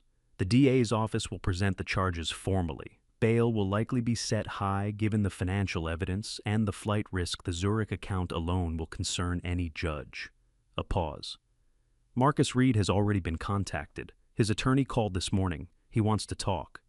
"Of course he does," I said. "Daniel, this is good news. Reed cooperating means the prosecution's case gets stronger before it even reaches a courtroom." I stood up from the table and walked to the window. Below, a woman was walking a dog, a large, cheerful golden retriever that was pulling toward a fire hydrant with the single-minded enthusiasm of a creature uncomplicated by anything. I watched them for a moment and felt something in my chest release, not dramatically, Not all at once, but the way pressure releases from a structure when the load it was never designed to carry is finally carefully removed. "Claire," I said. "Yes. Thank you." I meant it in a way that the two words were not large enough to hold, but they were the words I had, so I gave her those. "Don't thank me yet," she said. "The trial is going to be hard. Marsh is good, and he is going to come after you on that stand." A pause. "But we have everything. The notebook, Margaret's affidavit, the Zurich account, the emails, the consent form, the wire transfers." Her voice was firm and certain. "She documented her own crimes, Daniel, in her own handwriting. That is not something a defense attorney can explain away." I looked out at Brooklyn, the rooftops, the water towers, the pale August sky above it all. "Then let's go prove it," I said. "Before I play you the recording that brought everything crashing down, the one Victoria never knew existed, comment truth below, so I know you're still here with me. As always, this story contains fictionalized elements. You're welcome to step away at any point." The DA's office in downtown Los Angeles occupied the 14th floor of a building on West Temple Street that smelled like old carpet and recycled air, and the particular institutional weariness of a place where serious things happen every day and nobody has time to be dramatic about it. Sandra Cole met us at the elevator, mid-40s. Dark hair pulled back, a charcoal blazer over a white shirt, the kind of woman who looks like she has already read everything in the room before anyone else has sat down. She shook my hand, and Claire said she was glad I had made the trip, and led us down a corridor to a conference room where Marcus Reed was already waiting. I had never seen him before. He was 58 broad across the shoulders, with the fading tan of someone who had spent a lot of time outdoors in better years. He was sitting with his hands flat on the table, and his attorney beside him, a younger man in an expensive suit who looked like he had not slept well. And when I walked in, Marcus looked up and held my gaze for a moment, with an expression I recognized, because I had worn it myself not long ago. The expression of a man who has just understood the full dimensions of what has been done to him.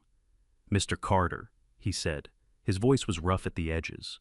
I sat down across from him and said nothing. I was not ready to offer him anything yet, not acknowledgement, not sympathy, not the comfort of shared victimhood. I needed to hear what he had first. Sandra Cole took the chair at the head of the table and opened a folder. "Dr. Reed has agreed to full cooperation with the prosecution in exchange for a reduced charge from conspiracy to commit wire fraud down to accessory after the fact, with a recommended sentence of 18 months probation and full financial restitution." She looked at Marcus. "In return, Dr. Reed has provided materials that materially strengthen the state's case against Dr. Victoria Carter." She paused. "Dr. Reed, please explain to Mr. Carter what you brought us." Marcus cleared his throat. He reached into his jacket pocket and placed a smartphone on the table. Older model, the screen cracked in one corner. He did not look at it. He looked at the wall behind my head. "I started to suspect something was wrong in June," he said. "Victoria became different, more careful about what she said to me, shorter conversations. She stopped talking about our plans the way she used to." His jaw tightened. "I've been in enough situations in my life where someone was managing me rather than talking to me. I recognized the feeling." He paused. "I started recording our conversations. California requires all parties to consent to recording. I knew that.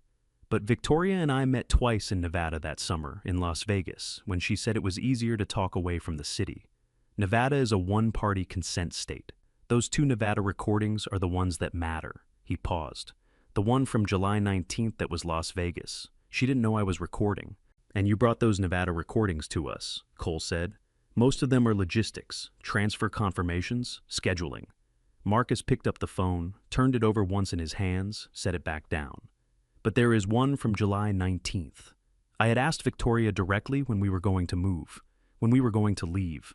His voice flattened on the next word, stripped of everything except the blunt fact of them. "She didn't know I was recording." Cole reached across the table and plugged the phone into a small speaker. She pressed play. Marcus's voice first slightly muffled the phone in his pocket, the ambient sound of what I recognized as a restaurant's soft background music, the clink of glassware. "Victoria, I need to know the timeline. The transfers are done. Reed's account has everything we planned. When are we leaving? My noin sorely po pipo man besta." A pause. Then Victoria's voice, clear, unhurried, the voice I had heard for 28 years, delivering diagnoses and dinner plans and quiet, reasonable explanations for why I was wrong about my own body. Soon, there are a few things I need to finalize. What things you said, January? January is still the plan. Stop worrying, Marcus. You're very good at worrying. Another pause. Then, and I watched Marcus's face as this part played, watched the moment land on him, the way it had clearly landed on him the first time he heard it. Back Victoria's voice again, slightly lower, almost to herself, as though she had momentarily forgotten the presence of another person at the table. Marcus is useful, patient, predictable. He'll wait as long as I need him to. A beat. But Zurich is mine. That was always mine. He's not coming. He never was. The recording ended. The conference room was very quiet. Marcus Reed's face had gone the particular gray of a man looking at the ruins of something he had invested years in building. His attorney put a hand briefly on his arm. Marcus shook it off. She said it like I wasn't sitting across from her, Marcus said. His voice cracked on the last word, and he pressed his lips together hard. Like I was furniture, something to be arranged and then left behind. I looked at him across the table. I thought about what Claire had said months ago, that Marcus was as much a victim of this arrangement as I was, just in a different role. I had not fully believed it then. I believed it now. She does that, I said quietly. She makes you feel like the most important person in the room, right up until she doesn't need you anymore. Marcus looked at me startled. I think that I had offered him anything at all. His throat worked. He nodded once tightly and looked back down at the table. Sandra Cole closed the folder. She looked at me with the calm, assessing attention of someone who has built enough cases to know when the foundation is solid. Mr. Carter, she said, with Dr. Reed's cooperation, and this recording combined with everything Ms. Donovan has compiled, the notebook, the affidavit, the financial forensics, the altered medical records, I am confident we have one of the most thoroughly documented elder abuse and financial fraud cases this office has prosecuted in 20 years. She paused. I want to take this to trial. I want a jury to hear every piece of this. She looked at me steadily. But I need you on that stand. I need your testimony. Are you prepared for that? I thought about 41 months of clinical notations in a leather notebook. I thought about Margaret Sullivan's hand steady as she signed her name after 6 years of silence. I thought about Robert Ashford's faded shutters and his single geranium, and the look in his eyes when he said she discards them like files she no longer needs. I thought about Victoria's voice on that recording. He's not coming. He never was delivered with the same calm certainty she had used to tell me for 6 years that the pain in my chest was just old age. Yes, I said. I'm prepared. Cole nodded. She stood and extended her hand across the table. Then we go to trial, Mr. Carter. I shook it. The courtroom was smaller than I expected. I had built things for 41 years. Structures designed to hold weight to last, to mean something about the civilization that produced them. I had walked through federal courthouses and county halls and municipal buildings all across Southern California, and I knew how public architecture is supposed to communicate authority. Los Angeles Superior Court Department 47 did communicate authority. It just did it quietly, the way real authority always does. Worn wood-high ceilings, the particular stillness of a room where consequential things have been happening for a very long time. Thomas sat on my left, Claire on my right. I had my hands in my lap and my back straight and my eyes on the door, through which Victoria would be brought in, and I was aware of my own heartbeat in a way I had not been since the morning I lay on Hayes's examination table and waited for the news that changed everything. The door opened. She came in between two court officers, her wrists unbound for the proceedings. Wearing a charcoal suit, I recognized she had bought it 3 years ago for a medical conference in San Diego. Her hair was precisely arranged. Her posture was impeccable. She looked like a department chief arriving at a board meeting, which I understood now was entirely intentional. Theodore Marsh walked at her shoulder, tall, silver-haired, the kind of expensive that it announces itself without trying. He had won 3 medical malpractice cases in the last 4 years, and his hourly rate was, according to Claire, enough to make most people reconsider the concept of justice as something available to everyone. Victoria walked to the defense table and sat down. She did not look at me, not once, not when she entered, not when she settled into her chair, not when Marsh leaned close to review something in his notes. I had been prepared for anger, for defiance, for that cool gray assessment I had lived under for 28 years. I had not been prepared for the specific cruelty of being treated as though I did not exist in a room I had fought for 8 months to enter. Thomas put his hand on my forearm. I did not move. Judge Howard Brennan entered. We rose. He was in his early 60s with the deliberate, unhurried manner of someone who has presided over enough proceedings to know that patience is not a virtue in this room, but a tool. He took his seat, adjusted his glasses, and looked at the file in front of him, with the focused attention of a man reading something for the first time that he already fully understands. State of California versus Victoria. Ann Carter, he said. Case number 2025 CF 8847. This proceeding will address arraignment on 6 felony counts and preliminary hearing motions. He looked at the defense table. Mr. Marsh. Marsh stood. Theodore Marsh for the defense, Your Honor. Dr. Carter enters a plea of not guilty on all 6 counts. Noted. Brennan looked at Cole. Ms. Cole, the state will read the charges. Sandra Cole stood and opened her folder. Her voice was level and unhurried, and she read each count with the precision of someone who has been building toward this moment for months and intends to make every word of it land. Count 1, elder abuse under California Penal Code, Section 368. The defendant did willfully and with intent cause physical and financial harm to Daniel Carter, age 68, through sustained medical manipulation and financial control. She paused 1 beat. Maximum penalty 4 years per count consecutive.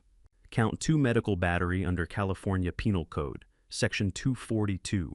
The defendant did intentionally cause harmful physical contact with Daniel Carter through surgical implantation of a cardiac monitoring device without informed consent. Count 3, grand theft under California Penal Code, Section 487. The defendant did unlawfully take property valued in excess of $340,000 from Daniel Carter through unauthorized wire transfers. Count 4, wire fraud under 18 United States Code, Section 1343. The defendant did execute a scheme to defraud using interstate wire communications, specifically 52 electronic fund transfers, crossing state and international lines. Count 5, falsification of medical records under California Penal Code, Section 471.5. The defendant did knowingly alter official medical documentation to conceal the nature of a surgical procedure performed on Daniel Carter. Count 6, financial elder abuse with intent to defraud under California Welfare and Institutions Code, Section 1561030. The defendant did engage in a sustained pattern of financial exploitation targeting a dependent adult. Cole closed the folder. The state requests the defendant be held without bail pending trial, Your Honor, on the grounds of demonstrated flight risk, specifically the existence of a foreign bank account containing in excess of $1.2 million and documented plans to relocate internationally prior to the date of arrest. Marsh was on his feet before Cole had fully sat down. Your Honor, my client is a 30-year practitioner with deep roots in this community. She has surrendered her passport. The so-called foreign account is part of a legitimate financial planning arrangement that will be fully explained at trial. Bail is appropriate. Brennan looked at him over the top of his glasses for a moment that lasted slightly longer than it needed to. Bail is set at $1 million, cash or bond, Brennan said. Passport remains surrendered. GPS monitoring required if released. He made a note. Trial date November 17th. Pre-trial motions due November 3rd. He looked at both tables. Is there anything else at this time? Marsh stepped forward. Your Honor, the defense would like to raise a preliminary matter regarding the admissibility of certain personal journals alleged to belong to my client. We contend that these documents— I'd save it for the motions, briefed Mr. Marsh, Brennan said without looking up. November 3rd. Marsh sat. As the session ended and the court officers moved to escort Victoria back through the side door, something made me look up at exactly the wrong moment, or the right one, depending on how you measure these things. She turned her head. Not toward Marsh, not toward the gallery, not toward the judge. Toward me. And for one moment, 3 seconds, maybe 4. Victoria Carter looked at me across a courtroom, in the way she had once looked at me, across a kitchen table and a bedroom, in the dark, and 28 years of a shared life with those calm, assessing eyes that I now understood had never been seeing what I believed they were seeing. She did not look afraid. She looked And this was the thing that stayed with me long after the session had ended, and Thomas had steered me out through the corridor, and Claire had flagged a cab on Temple Street. She looked calculating, even now, even here, as though she was still running numbers, still measuring odds, still looking for the angle that would change the outcome. The court officer touched her arm. She turned away. Thomas said something beside me that I did not hear. "Dad," he said it again, his hand on my shoulder. "Let's go. We've got work to do." I took a breath. I turned from the door. "Yeah," I said, "we do." The trial had been running for 4 days when Sandra Cole stood up, walked to the evidence table, and picked up the notebook.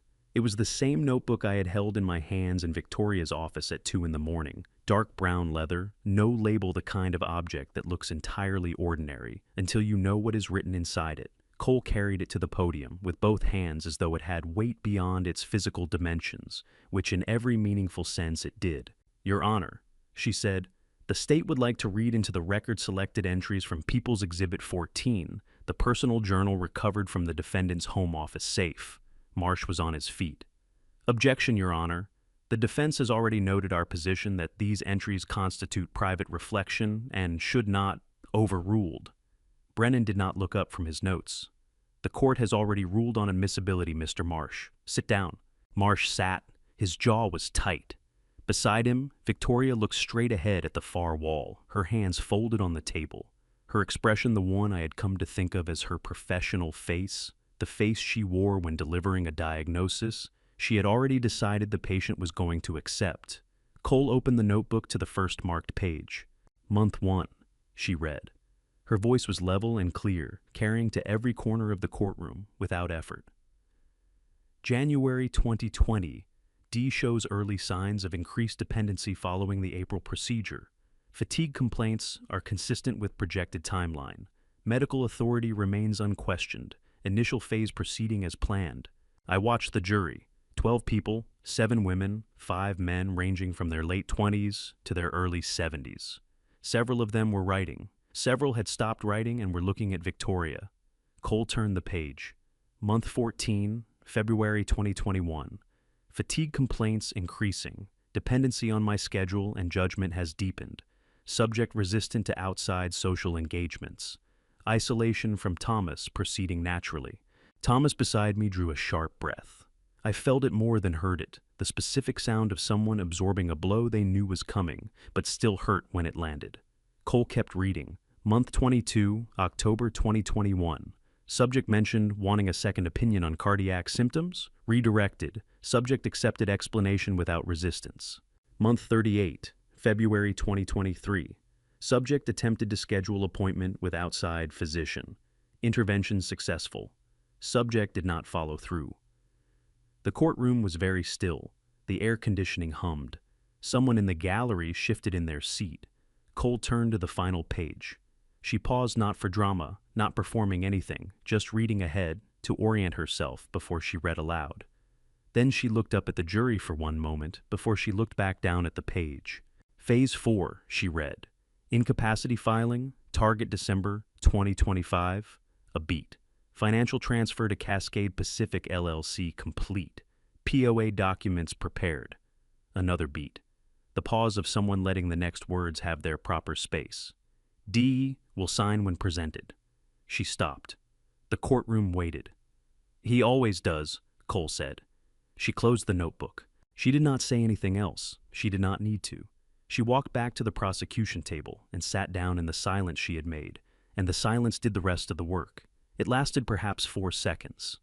Then Victoria Carter stood up. She did not ask to speak. She did not raise her hand, did not address the bench, did not look at Marsh, who was already reaching for her arm. She simply stood with the particular physicality of someone whose body has made a decision before their mind has fully ratified it.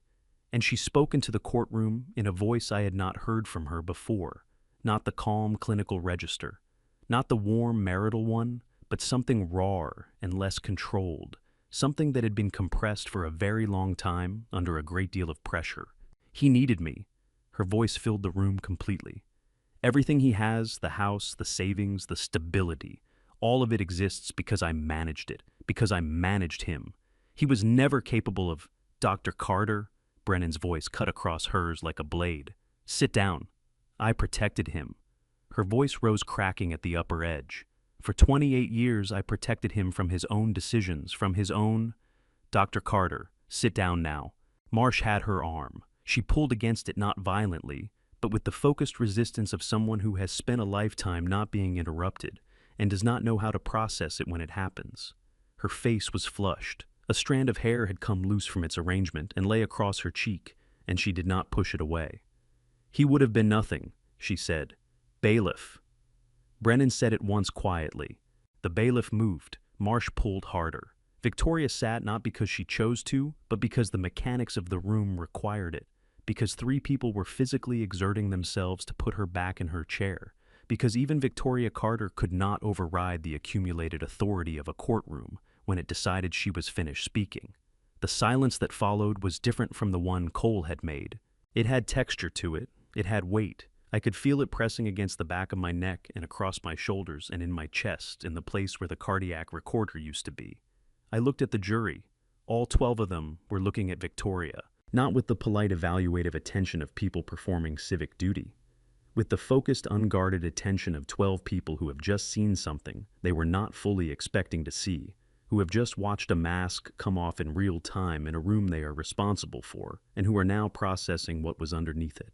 One woman in the second row, mid-50s, reading glasses pushed up into her hair. A yellow notepad on her knee had stopped writing entirely.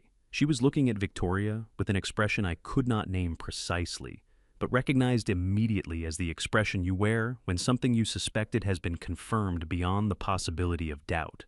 Thomas leaned close to me. His voice was very low. "Dad," he said, "she just lost." I did not answer. I kept my eyes on the jury and felt something move through my chest that was not the tightness, not the pressure, not the 6 years of symptoms that a device had manufactured in the dark. It was something else, something I had almost forgotten the shape of.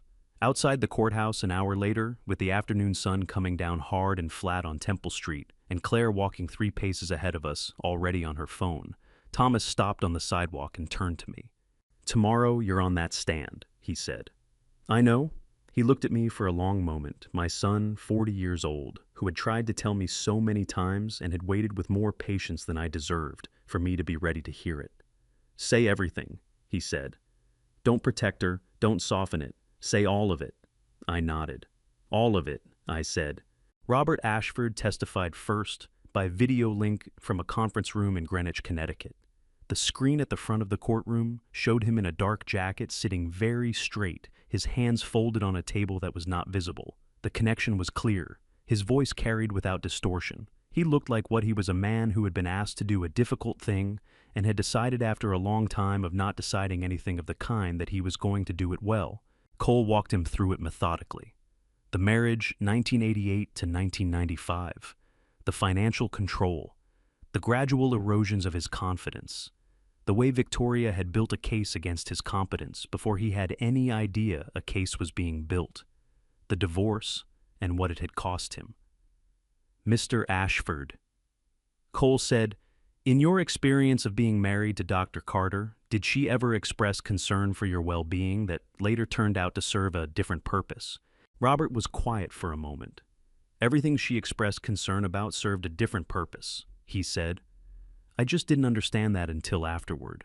And when you look at what has been documented in Mr. Carter's case, the medical manipulation, the financial transfers, the preparation of incompetency paperwork, do you recognize a pattern?" "Yes," Robert said.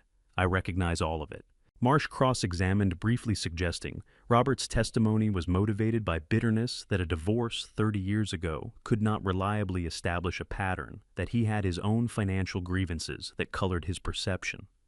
Robert answered each question with the same flat, unhurried steadiness. He did not become defensive. He did not raise his voice. He simply said what was true and let Marsh's suggestions fall where they fell. When Robert's testimony ended, Cole stood again. "The state calls Daniel Carter." I stood up. Thomas put his hand briefly on my shoulder, just for a moment, pressure and release, the way you steady something before you let it go. I walked to the witness stand, raised my right hand, and swore to tell the truth. The truth. After 8 months of careful silence and strategic patience, and the daily performance of not knowing what I knew, I was finally being asked in a room designed for exactly this purpose to simply say what was real. I sat down. Cole began with the straightforward chronology. When the symptoms began, how long I had managed them, on Victoria's guidance, what Hayes had found in March. She was systematic and unhurried, building the foundation carefully before she put any weight on it. I answered each question fully, and without elaboration the way I used to give testimony to building inspectors, factual, sequential, nothing withheld and nothing added. Then Marsh stood for cross-examination. He approached the stand with the relaxed confidence of someone who has done this 1,000 times and believes he is about to do it well again. "Mr. Carter," he said, "you've described a marriage of 28 years, during which your wife, a licensed physician, managed your health care. Isn't it possible that what you experienced as control was simply care?" "No," I said. He paused, not expecting the shortness of it. "Could you elaborate?" "Care doesn't require secrecy," I said. "Care doesn't require altering records. Care doesn't involve writing monthly progress reports about your husband using the word subject." A small sound from the gallery. Marsh pressed forward. "Mr. Carter, you've acknowledged that you signed the consent form for the 2019 procedure. You signed it voluntarily without duress as an adult." "No." "I signed a form I was handed by the person I trusted most," I said. "A form that did not mention what would be done to me. Signing something you've been deceived about is not consent. It's the mechanism of the deception." Marsh changed direction. "You've stated that you felt controlled, but isn't it true that in a marriage, particularly one involving a medical professional, some degree of deference to the partner with medical expertise is normal?" "Deference, yes," I said. "What she did was not deference. It was the systematic removal of my ability to make any decision about my own health and my own finances without her approval or interference." I kept my voice even. I had promised Thomas I would say all of it, and I was saying all of it, and I was going to keep saying it for as long as the room required.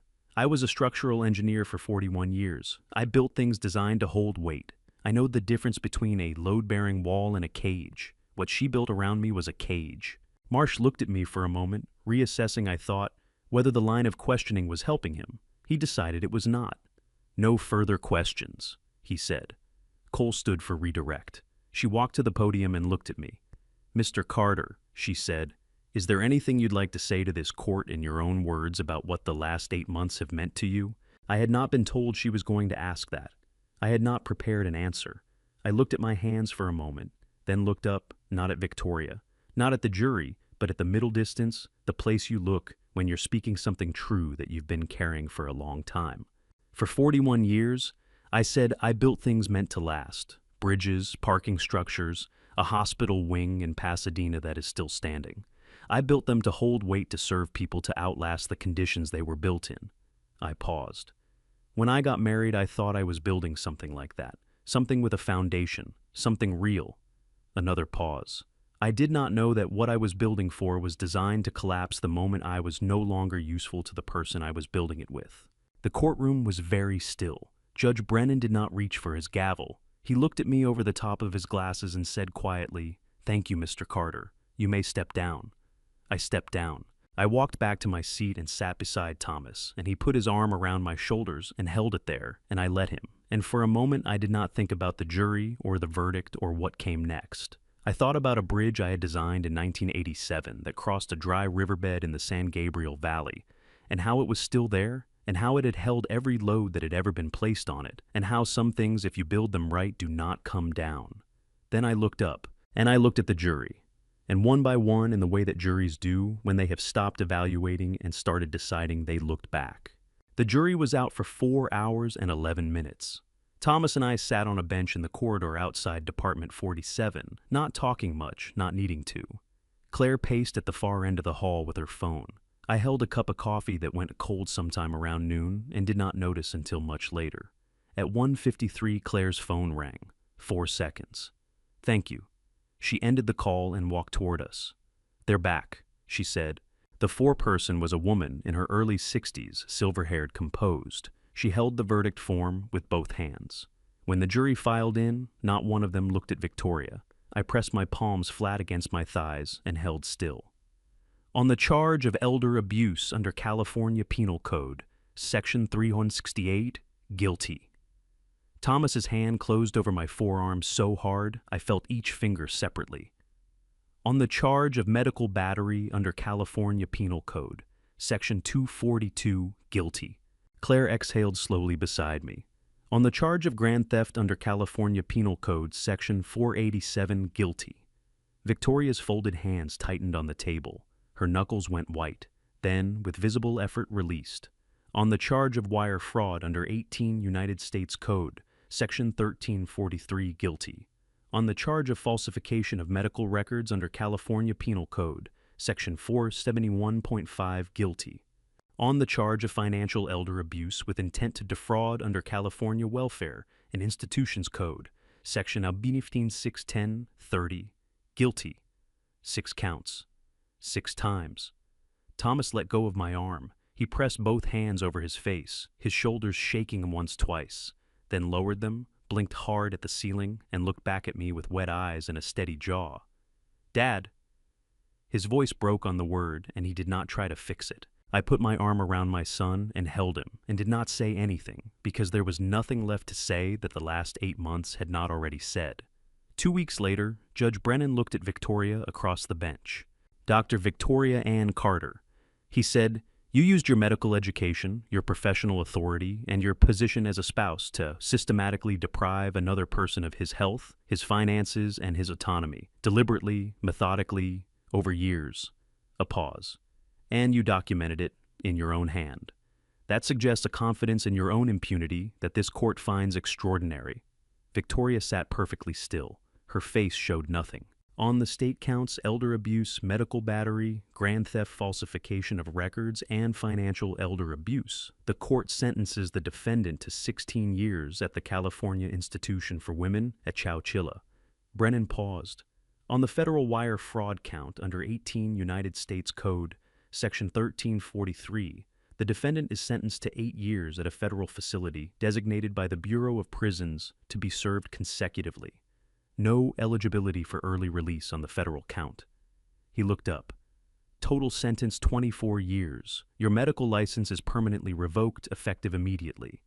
Your name will be reported to the National Practitioner Data Bank. The bailiff moved. Victoria stood without being prompted, still composed, still carrying herself with that particular authority. As they guided her toward the side door, she stopped, turned her head, looked at me. I did not look away. I looked at the woman who had handed me coffee every morning for 28 years, managed my prescriptions, told me my pain was just old age, and written my name above the word subject in a locked notebook, and I held her gaze, and what I felt was not anger, not grief, not forgiveness. It was clarity.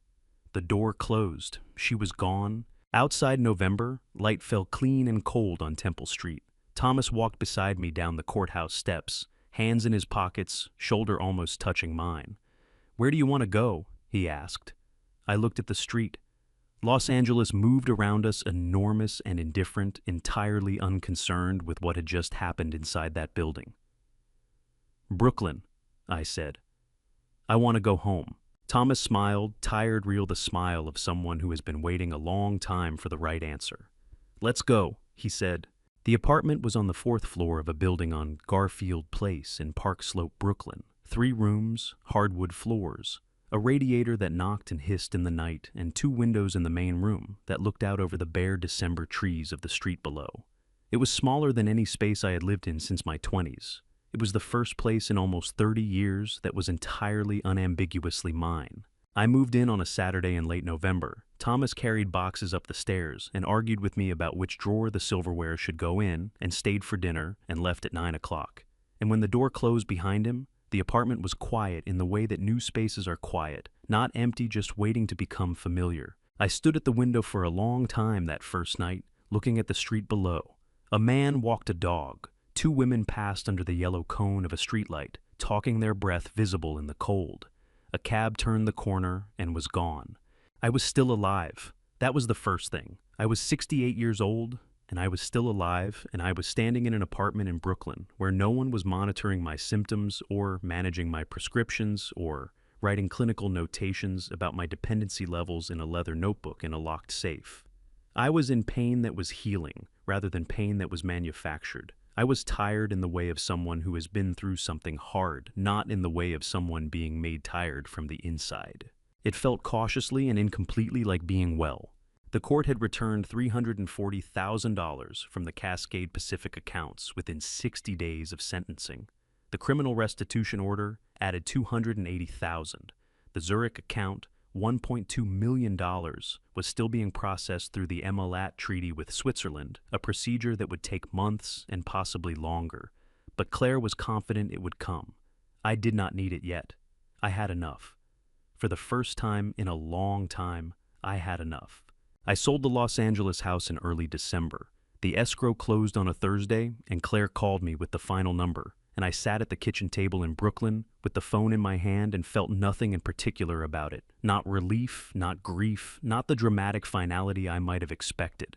It was just a number. The house was just a building. What had happened inside it was what mattered, and what had happened inside it was finished. I started writing in December. Not a journal I had seen enough of what journals could become in the wrong hands.